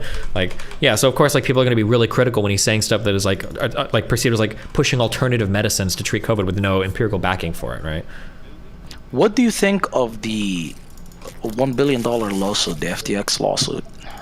I don't know. I have a video, but we're supposed to watch about it, but I haven't gotten to it yet because you're in here. So. Okay. Ouch. By the way, but let me just say this real quick. Oh no, I'm saying I have it queued up to watch, but we're talking, so I haven't seen it yet. But yeah. I'm just sensitive. Okay. Oh my bad. Okay. So. I already knew that though, because you're Muslim. It's all good. True. Go ahead. Right. I'm not about to shoot up my ISP though, so that's fair. That's good. But I ask you this, right? What do you think of all these lawsuits that are coming out against influencers for just fucking advertising something that they were paid for? So, for example, if fucking Apple, let's say, completely fucking fell today, should you be fucking sued for taking an advertisement from them? Like, how could you fucking know that the company was ran by a fucking retard? I have to see what I don't know specifically what the lawsuit is for right now. It might be the case that you should have done some due diligence, but it might be the case that, like, realistically, I don't think there should be any charges brought. It just depends. But I don't know what these lawsuits are specifically alleging, so I have to figure that out. It's not only certain YouTubers, right? Crypto YouTubers and whatnot. And I think Graham Stephan is one of the YouTubers that's being sued. It's also celebrities such as Shaq that's being sued just for advertising FTX. Is it really just FTX, for advertising? There's nothing else being alleged in these lawsuits? I find that hard to believe. No. It's possible, but I find that hard to believe. They're trying to argue the fact that they should have known. Okay. I don't know yet. I haven't watched the video, so I don't have a strong opinion on it. But if that is the only case, I'd probably be opposed to that. But I feel like there's probably something more going on. I mean, that's fair, but I just find it completely insane because I think That at would one be point completely FTX insane, yeah. If that's true. FTX at one point was, by the way, that's actually like smart. The whole if it's true, blah blah. Like I used to take people for their word, but ever since I spoke to Erudite, I think her name is, Erudite, yeah. I can't take people at their words. Absolutely not, right? Why do you disagree with a lot of what she says? No, sometimes she just makes shit up on the spot, and I'm like, what the fuck? Oh yeah. Like I was about to go along with it. If she was the first person I debated on the fucking first ever panel that I went on, and she tried to fucking paint me as a demon. Although that panel was about mental health, and I did say that, if you pay a therapist, you're a financial cuck. You're simply retarded. If you go to therapy, if you go to somebody who's mentally ill to fix your mental illness, then I do recommend you rub magnets on your head because it probably has equal effects. Gotcha. It just seems pretty retarded to me. And she tried to fucking play me in a position that ended up completely going against her. And it was a nice ego stroke, right? Well, I felt good about it. Okay. But going back to the FTX argument, I think it's a fucking joke. FTX at one point I think was worth like 100 billion or something. It had some insane fucking valuation, as most fucking tech startups do, in this day and age, right? But fuck me, how the fuck are you gonna put the responsibility on the content creators when I don't know. I'd have to see. I'm not sure. And the fucking freaks that he had working with him, that fucking had orgies all over the place. Which, by the way, you would fucking fit in perfectly with them. Yeah. Right? Oh like, shit! Yeah, Maybe I'll look into it. Yeah. Yeah, it was. By the way, was Sam Bankman-Fried?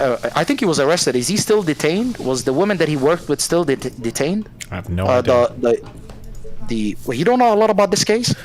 I mean, I heard when he was arrested for all the shit, but I don't know like what's going on. I don't actively follow them. No. Do you invest in crypto, by the way? Fuck no. Wait, but okay, I have a question for you. Yeah. What is an NFT? Do you really want me to explain it, or are you just testing me, or what? I mean, sure. I want a genuine explanation. What's an NFT? Do you really want a genuine explanation? Yes. Please, Mr. Stephen Bonnell. I think that an NFT is just like basically like a digital hash. So you're taking some collection of data and you are running it through like a mathematical formula to spit out a complicated number. It's like a unique digital hash for some data that gets stored and then verified on, I think it's usually the Ethereum blockchain. And because of how stuff is transferred on that, what it basically allows you to do is it allows you to say that you, registered on a public blockchain, digitally own some unique piece of information. But the ownership is just something on the blockchain pointing to you as the owner. Obviously, other people can copy and paste the image or whatever. That's like I can try to break that down more simply if you need it. I don't know if you're actually asking me or if you're just... I mean, it doesn't necessarily have to be on the Ethereum blockchain. No, theoretically, you could do an NFT on any blockchain you want, right? It just a non-fungible token just means that it's it's verified to be uniquely yours. It's not fungible. Not anybody can claim ownership or whatever. But you could theoretically put a blockchain with any. It means that it's a one-of-one. Yeah, absolutely. But the day that I figured out that NFTs were a scam was the day that I realized the non-fungibility of it comes from the unique hash code that is stored within the fucking blockchain. So technically you could just change the front-facing image without changing the NFT itself. And a lot of people actually hold on. Change the front. I thought if you change the image, aren't you necessarily creating a new thing that would necessarily entail a new hash behind it? Like I thought the hash was part of uses the digital image data, no? No, the hash is a file in which the image is stored in that is displayed to you.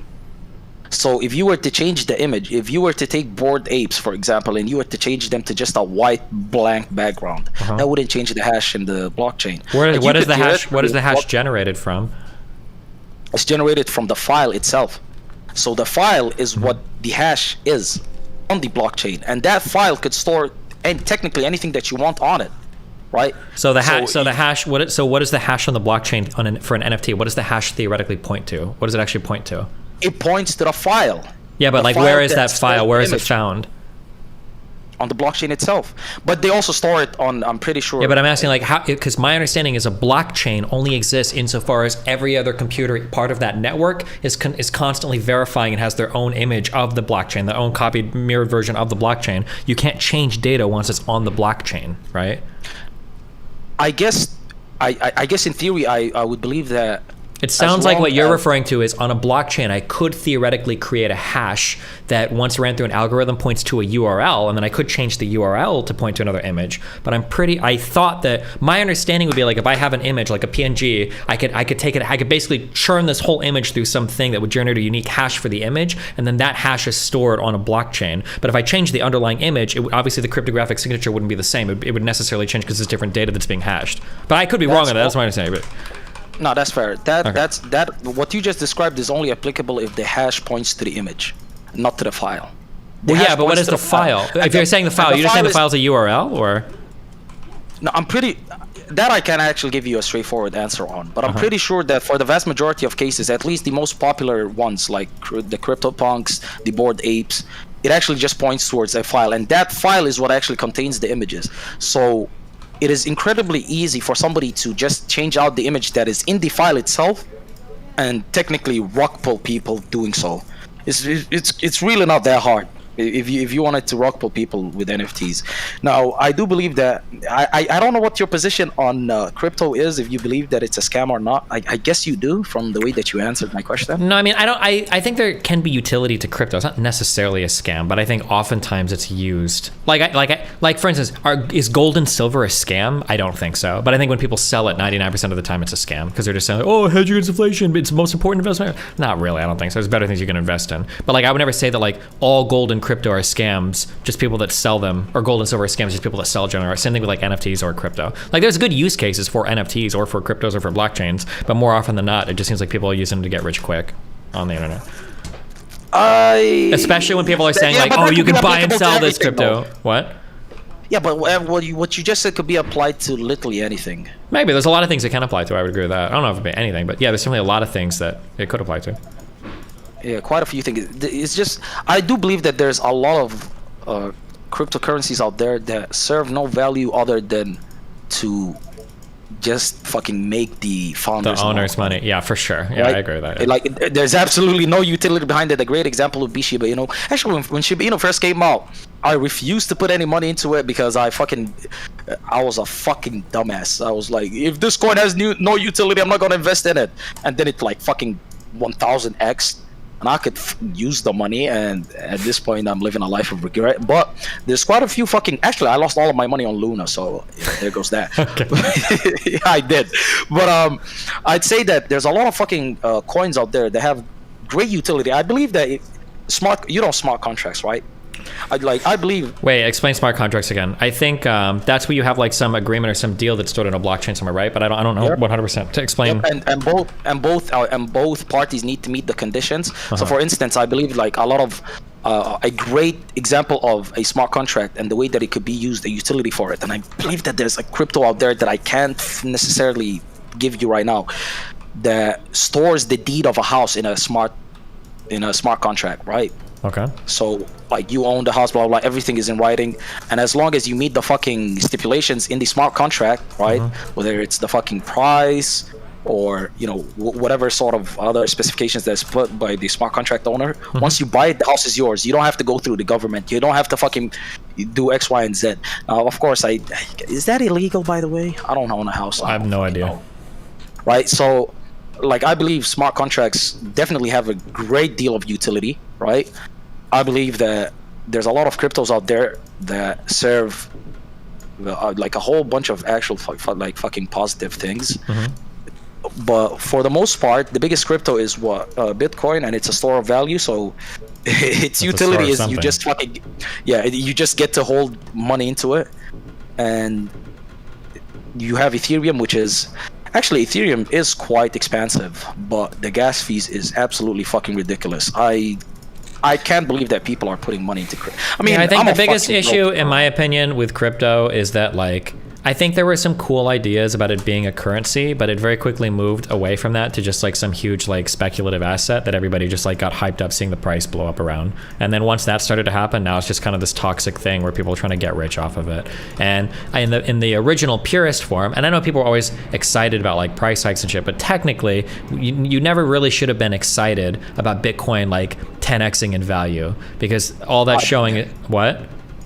No, go on. Well, because all that's showing is that like it's highly volatile, and that's probably not good if you want to use it as an actual currency, right? It's not supposed to be this hugely inflating like store of value that you get rich on, or that shit. It was just supposed to be like an alternative way of doing transactions with very low overhead anywhere in the world without the government seeing it. That was supposed to be the original idea.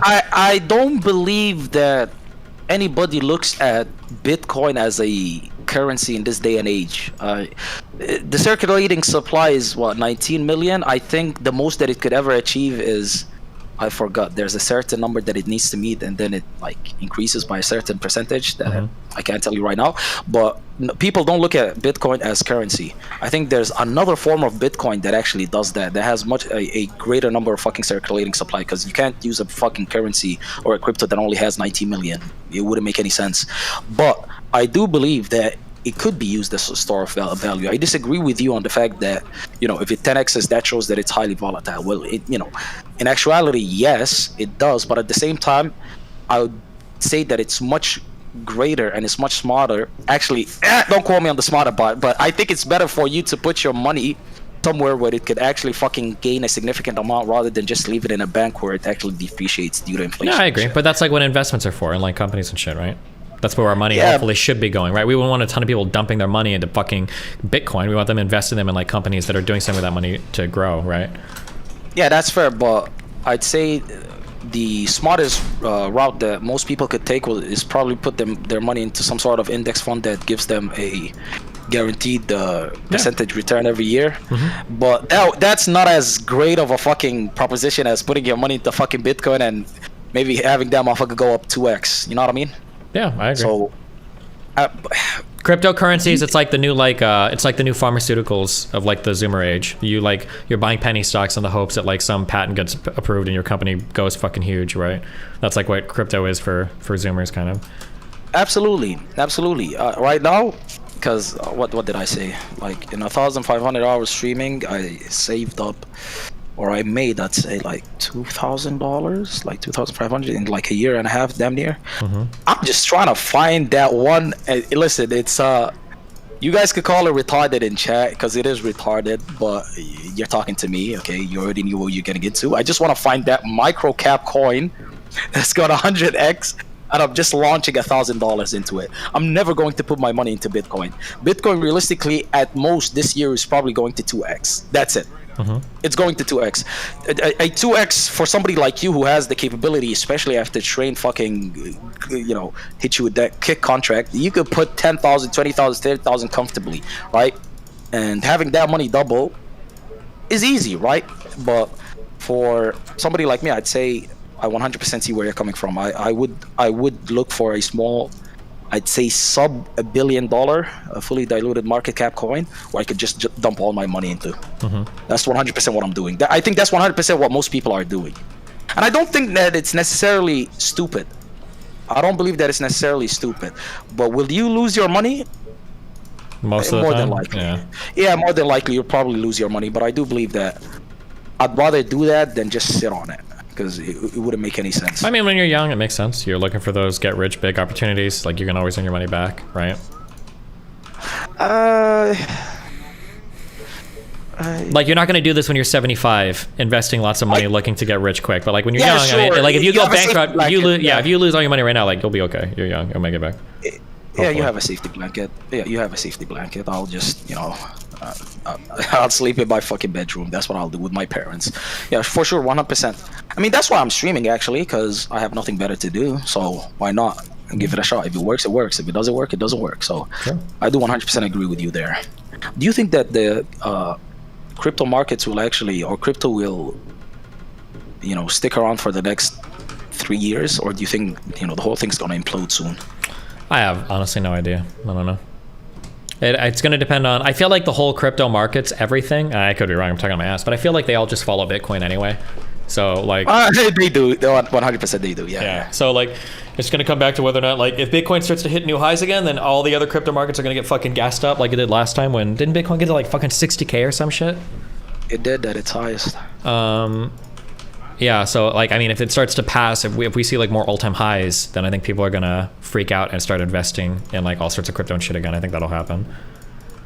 I think generally, I think ever since we've been following cryptocurrencies and Bitcoin, there's been a couple of, like maybe 5-6 bull runs, and usually when Bitcoin starts to become bullish, all the altcoins follow. It starts with Bitcoin, Always, yeah. then Ethereum, and then the rest. So the way that I'm just trying to time it right now, because I'm a fucking pussy, I'm not going to YOLO it while it's still looking dark, right? Yeah. I'm just waiting on Bitcoin to start ramping up, and then I'll invest into the micro caps, because usually it takes a while for them to follow. Sure. The altcoins always follow Bitcoin, which is actually terrible, I do believe, for the crypto markets, because they're incredibly reliant on Bitcoin. Well, it makes it seem like they're not legitimately different cryptos, right? Like people are like, oh no, this has got different underlying technology. The blockchain here is different. It's like at the end of the day, it seems like they all kind of track Bitcoin. So like, are there real? Like if these markets were truly like uncorrelated, then like you'd expect to see like one go up and one go down and up. But it seems like most of them all kind of like track each other. So. I mean, yeah, sure. I see where you're coming from, but it's just to different degrees, right? Some of them go up more than others, and some of them are the complete opposite. But for the most part, it is correct. If Bitcoin goes up, generally they all follow. But the problem with that is there isn't a whole lot of institutional investors in Bitcoin. Like I think it's a whole bunch of guys like me, or worse than me, people that have heard of Bitcoin from their grandson that decided to put 10, 20, $30 into it. Yeah. So Bitcoin is highly volatile, not due to the institutional money that's in it, which is a significant amount. I'm pretty sure there's at least tens of billions of dollars in there. Is the fact that the vast majority of the fucking market cap of Bitcoin is made off of people that don't know shit about Bitcoin. So if it even goes down $1,000, people freak out. Yeah, and they start selling, and then the rest of the market follows. It happens. So if people stop fucking being pussies, then it should be good. True. Hold on, give me a second. I'll be back, okay? Okay. Be careful, bud. Attention. Building completed.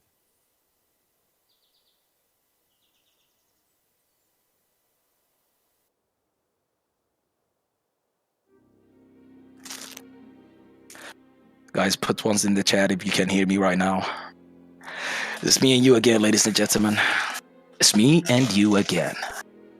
It's me and you again, ladies and gentlemen. Last time we had a great talk, and you guys loved it. You guys are loved it. I see one of you say that ETH is going to flip Bitcoin eventually. You are on crack. You are huffing that ganja. You are huffing that ganja. I'm sorry. If you fucking listen. I'll tell you right now, the firmament is real. Einstein said that the Earth is a motionless flat plane. My name is Jonathan, and I snort crack off of girls' fucking buttholes. Yes, sir. Nah, shout out Jonathan. Guys, dump all of your money into XRP. They're gonna win the court case, ladies and gentlemen. They will win the court case. Put all of your money in it. Sell your house. Probably sell your parents. It's all going to pay out at the end of the day, ladies and gentlemen. I promise you. In fact, actually, fuck all of that. Twitch.tv/Qorantos. Qorantos, you fucking retards. It's not you, right? I know you guys are just trying to be inflammatory. You're not going to hurt my feelings, dickheads, right? But check this out, right? If you don't support me, you're racist, okay? If you're not supporting this small black business, you're racist. You're going to hell. You're going to hell. It's that simple. It's that simple. Okay? When I stream today, I better fucking get $1,000. Okay, shout out to the person who just followed me. Somebody said Zerka Akbar. That's out of pocket. I'm gonna fight your bitch ass. Ladies and gentlemen, the folds on my stomach is sweating right now. I need to hit the gym, honestly. I'm built like Soyston. It doesn't make any sense, you know. I'm a young, virile 23-year-old. Let me tell you this, ladies and gentlemen. I am a virgin, and I hope that each and every single one of you guys is a virgin. Okay, because you know the only way that you could achieve full Zen mode, full monk mode, is by being a virgin, right? And listen, I don't get into the conversation of incel, volcel. I believe if you put cell in your name, you better be that green motherfucker from Dragon Ball Z, okay? Yep, that's pathetic. That's pathetic, okay? You need to understand that pussy comes and goes. But you know what's eternal? God. God is eternal, ladies and gentlemen. You have to love and appreciate God. You need to keep him in his heart. You need to keep God in your hearts, ladies and gentlemen. Because you may have given up on God, since I assume that most of you are atheists, but God has not given up on you, ladies and gentlemen. God loves each and every single one of you. And we do not believe that God is, you know, equally loving. You know, God loves you as his creation, but, you know, some of you don't deserve that much love, to be honest. Some of you don't deserve that much love. I'm pretty sure your mothers don't love you, so stop waiting on God to love you and actually do something productive with your fucking lives, okay? Listen, listen, I can make great fucking songs. Listen to this. See, nobody else could. Like, my vocal range is quite immaculate. Like, I could do Oprah voices. Shout out Oprah Winfrey, by the way, first black woman that I was very attracted to. She's pretty thick. Okay, and I'm also pretty sure that most of you guys are Alex Stein fans, right? All of you love him, right? The supreme leader. Destiny has no problem with him. I'm kidding. I'm kidding. Relax, relax, relax. All of you relax. Take a breath. Take a breath. Take a breath. Take a breath. Do the Oprah voice. You get a car. You get a car. Everybody gets a car. Oh, by the way, listen to this Donald Duck voice. Hold up 1 second. Again, man, what a fucking vocal range. Honestly, I was hoping that Jonathan would stop by. It's been a while since I spoke with him. I mean, I spoke so much that he blocked me. Do you believe that, ladies and gentlemen? Jonathan blocked me because he was a pussy. Qorantos is into BBWs. Better fucking watch your mouth with Bleach Boy in Minecraft. Whoa. But what BBWs? Big Black Warhammer. Oh, who's into Warhammer, by the way? Okay. Who's into Warhammer? Who's into Warhammer? Any Warhammer Andy's in chat? Anyone's in chat for Warhammer? Anyone's in chat for Warhammer, ladies and gentlemen? This guy's actually on crack. Believe it or not, my heart beats at like 120 beats per second or some shit. I don't fucking know. Is it minutes or seconds? I don't know, but my heart beats high, like really fucking high. So if I were to take crack, I would 100% die. My heart would blow up. Oh, look at all the ones. You guys are into Warhammer. Which one is your favorite fucking faction? Or are they called the fucking Custodies, right? I fuck with the Salamanders because they black. I mean, they're not black because they're black.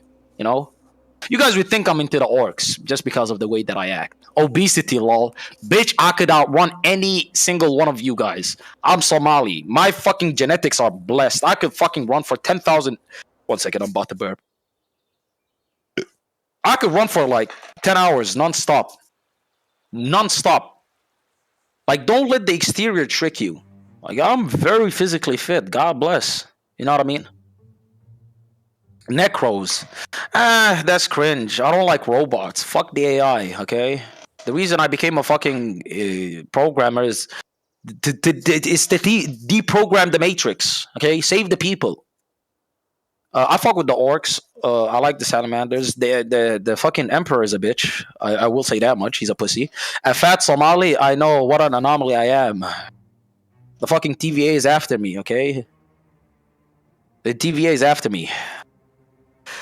But yeah, as I was saying, life is good, ladies and gentlemen. I just spent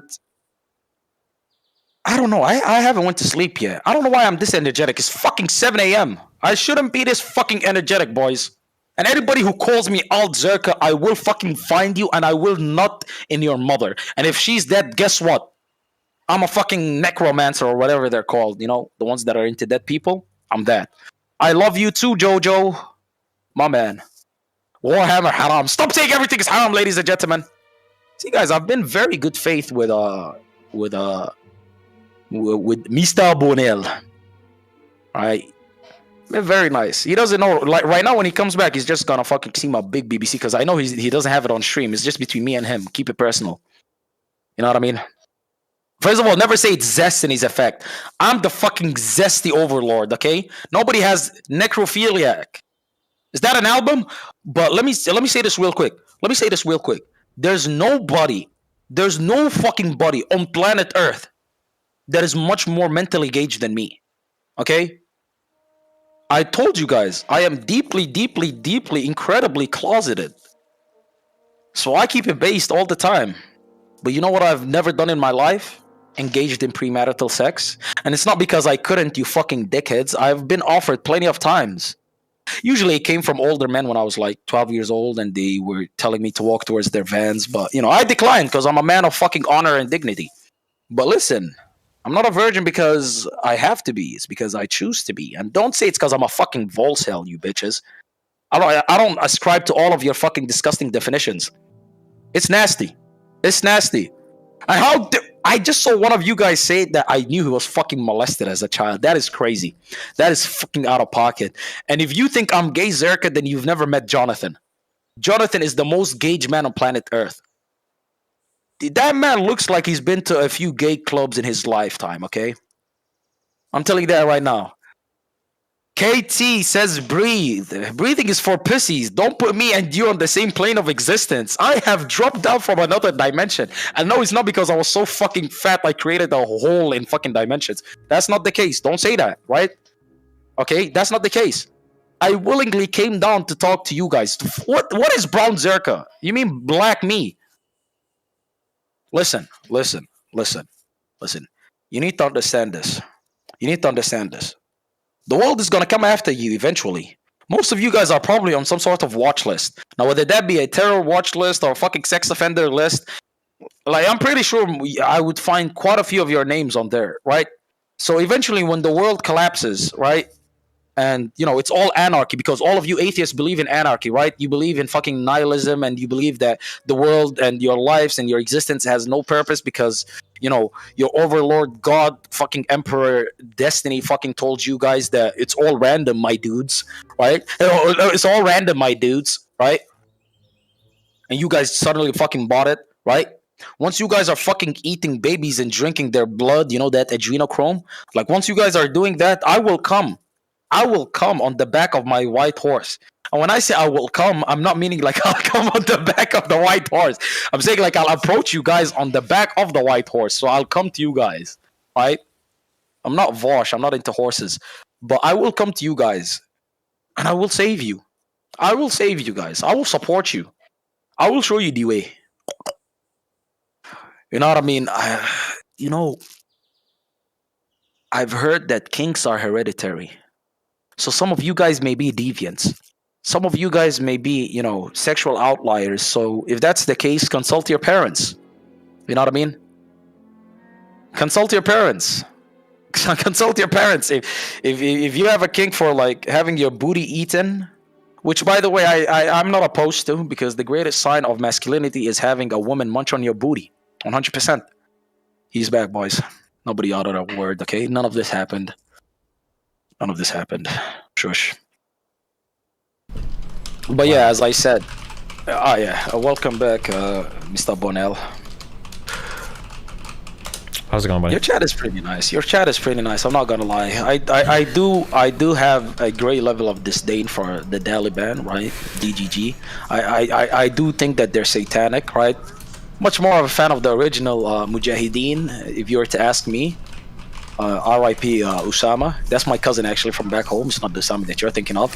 Okay. But yeah, right. So, you know, when I see the Taliban, I just think of doxers and harassers. Is that the case, or do you have your community in line?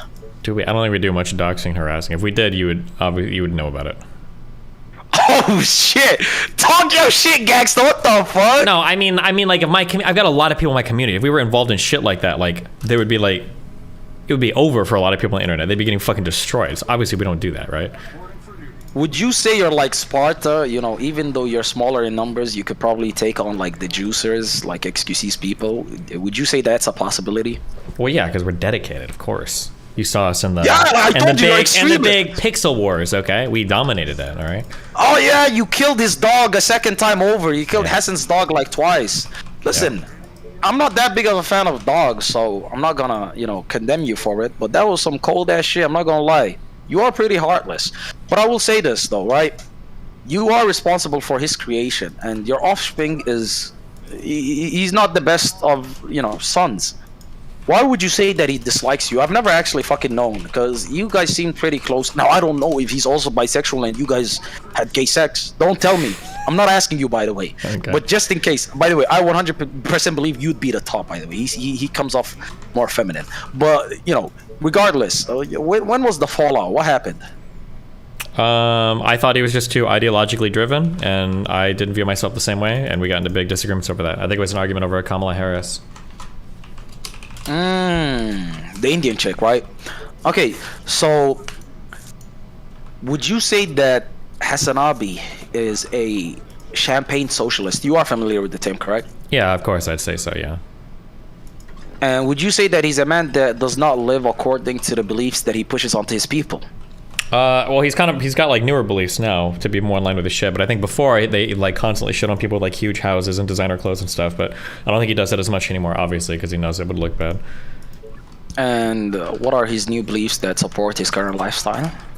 I think he just focuses on billionaires now. But I don't know. I don't watch his content much. I don't know. You'd have to ask him. It's the socialist fucking rich people code. Yeah, it's as long as they're richer than him, basically. My money. Yeah, somebody richer than me fucking tax those dickheads. They make way more than me. What the fuck? Yeah, actually, basically. True. Yep. All right, give us your final things, because I need to watch this CoffeeZilla shit and everything. Yeah. I'll give you my final takes. Yeah. Right. This was interesting to say the least. I wasn't expecting you to 100% defend extremism and defend the fact that you would kill somebody for blocking your means of income, even though you could just simply get another job. I do agree with your takes when it comes to crypto. I have finally figured out that you are actually knowledgeable and understand what an NFT is, because I've seen you ask the Peace to the Saints guy what an NFT is, quite a bit. And for the most part, I pray that God shows you the light and takes you off of your nihilistic, atheistic path, and you recognize that there is an hereafter and we are not just a random fucking clumps of cells that just happen to be. Okay. I'll do my best, okay? Or I hope God does his best, I guess, yeah. Have fun. Thank you for having me on, and make sure you say hi to Jonathan for me. Take care. I'll do that. You've got perms for this room. If you ever see crazy shit going down you want to join, you can always jump in, okay? I got you. Take care. Bye. Have fun, bye.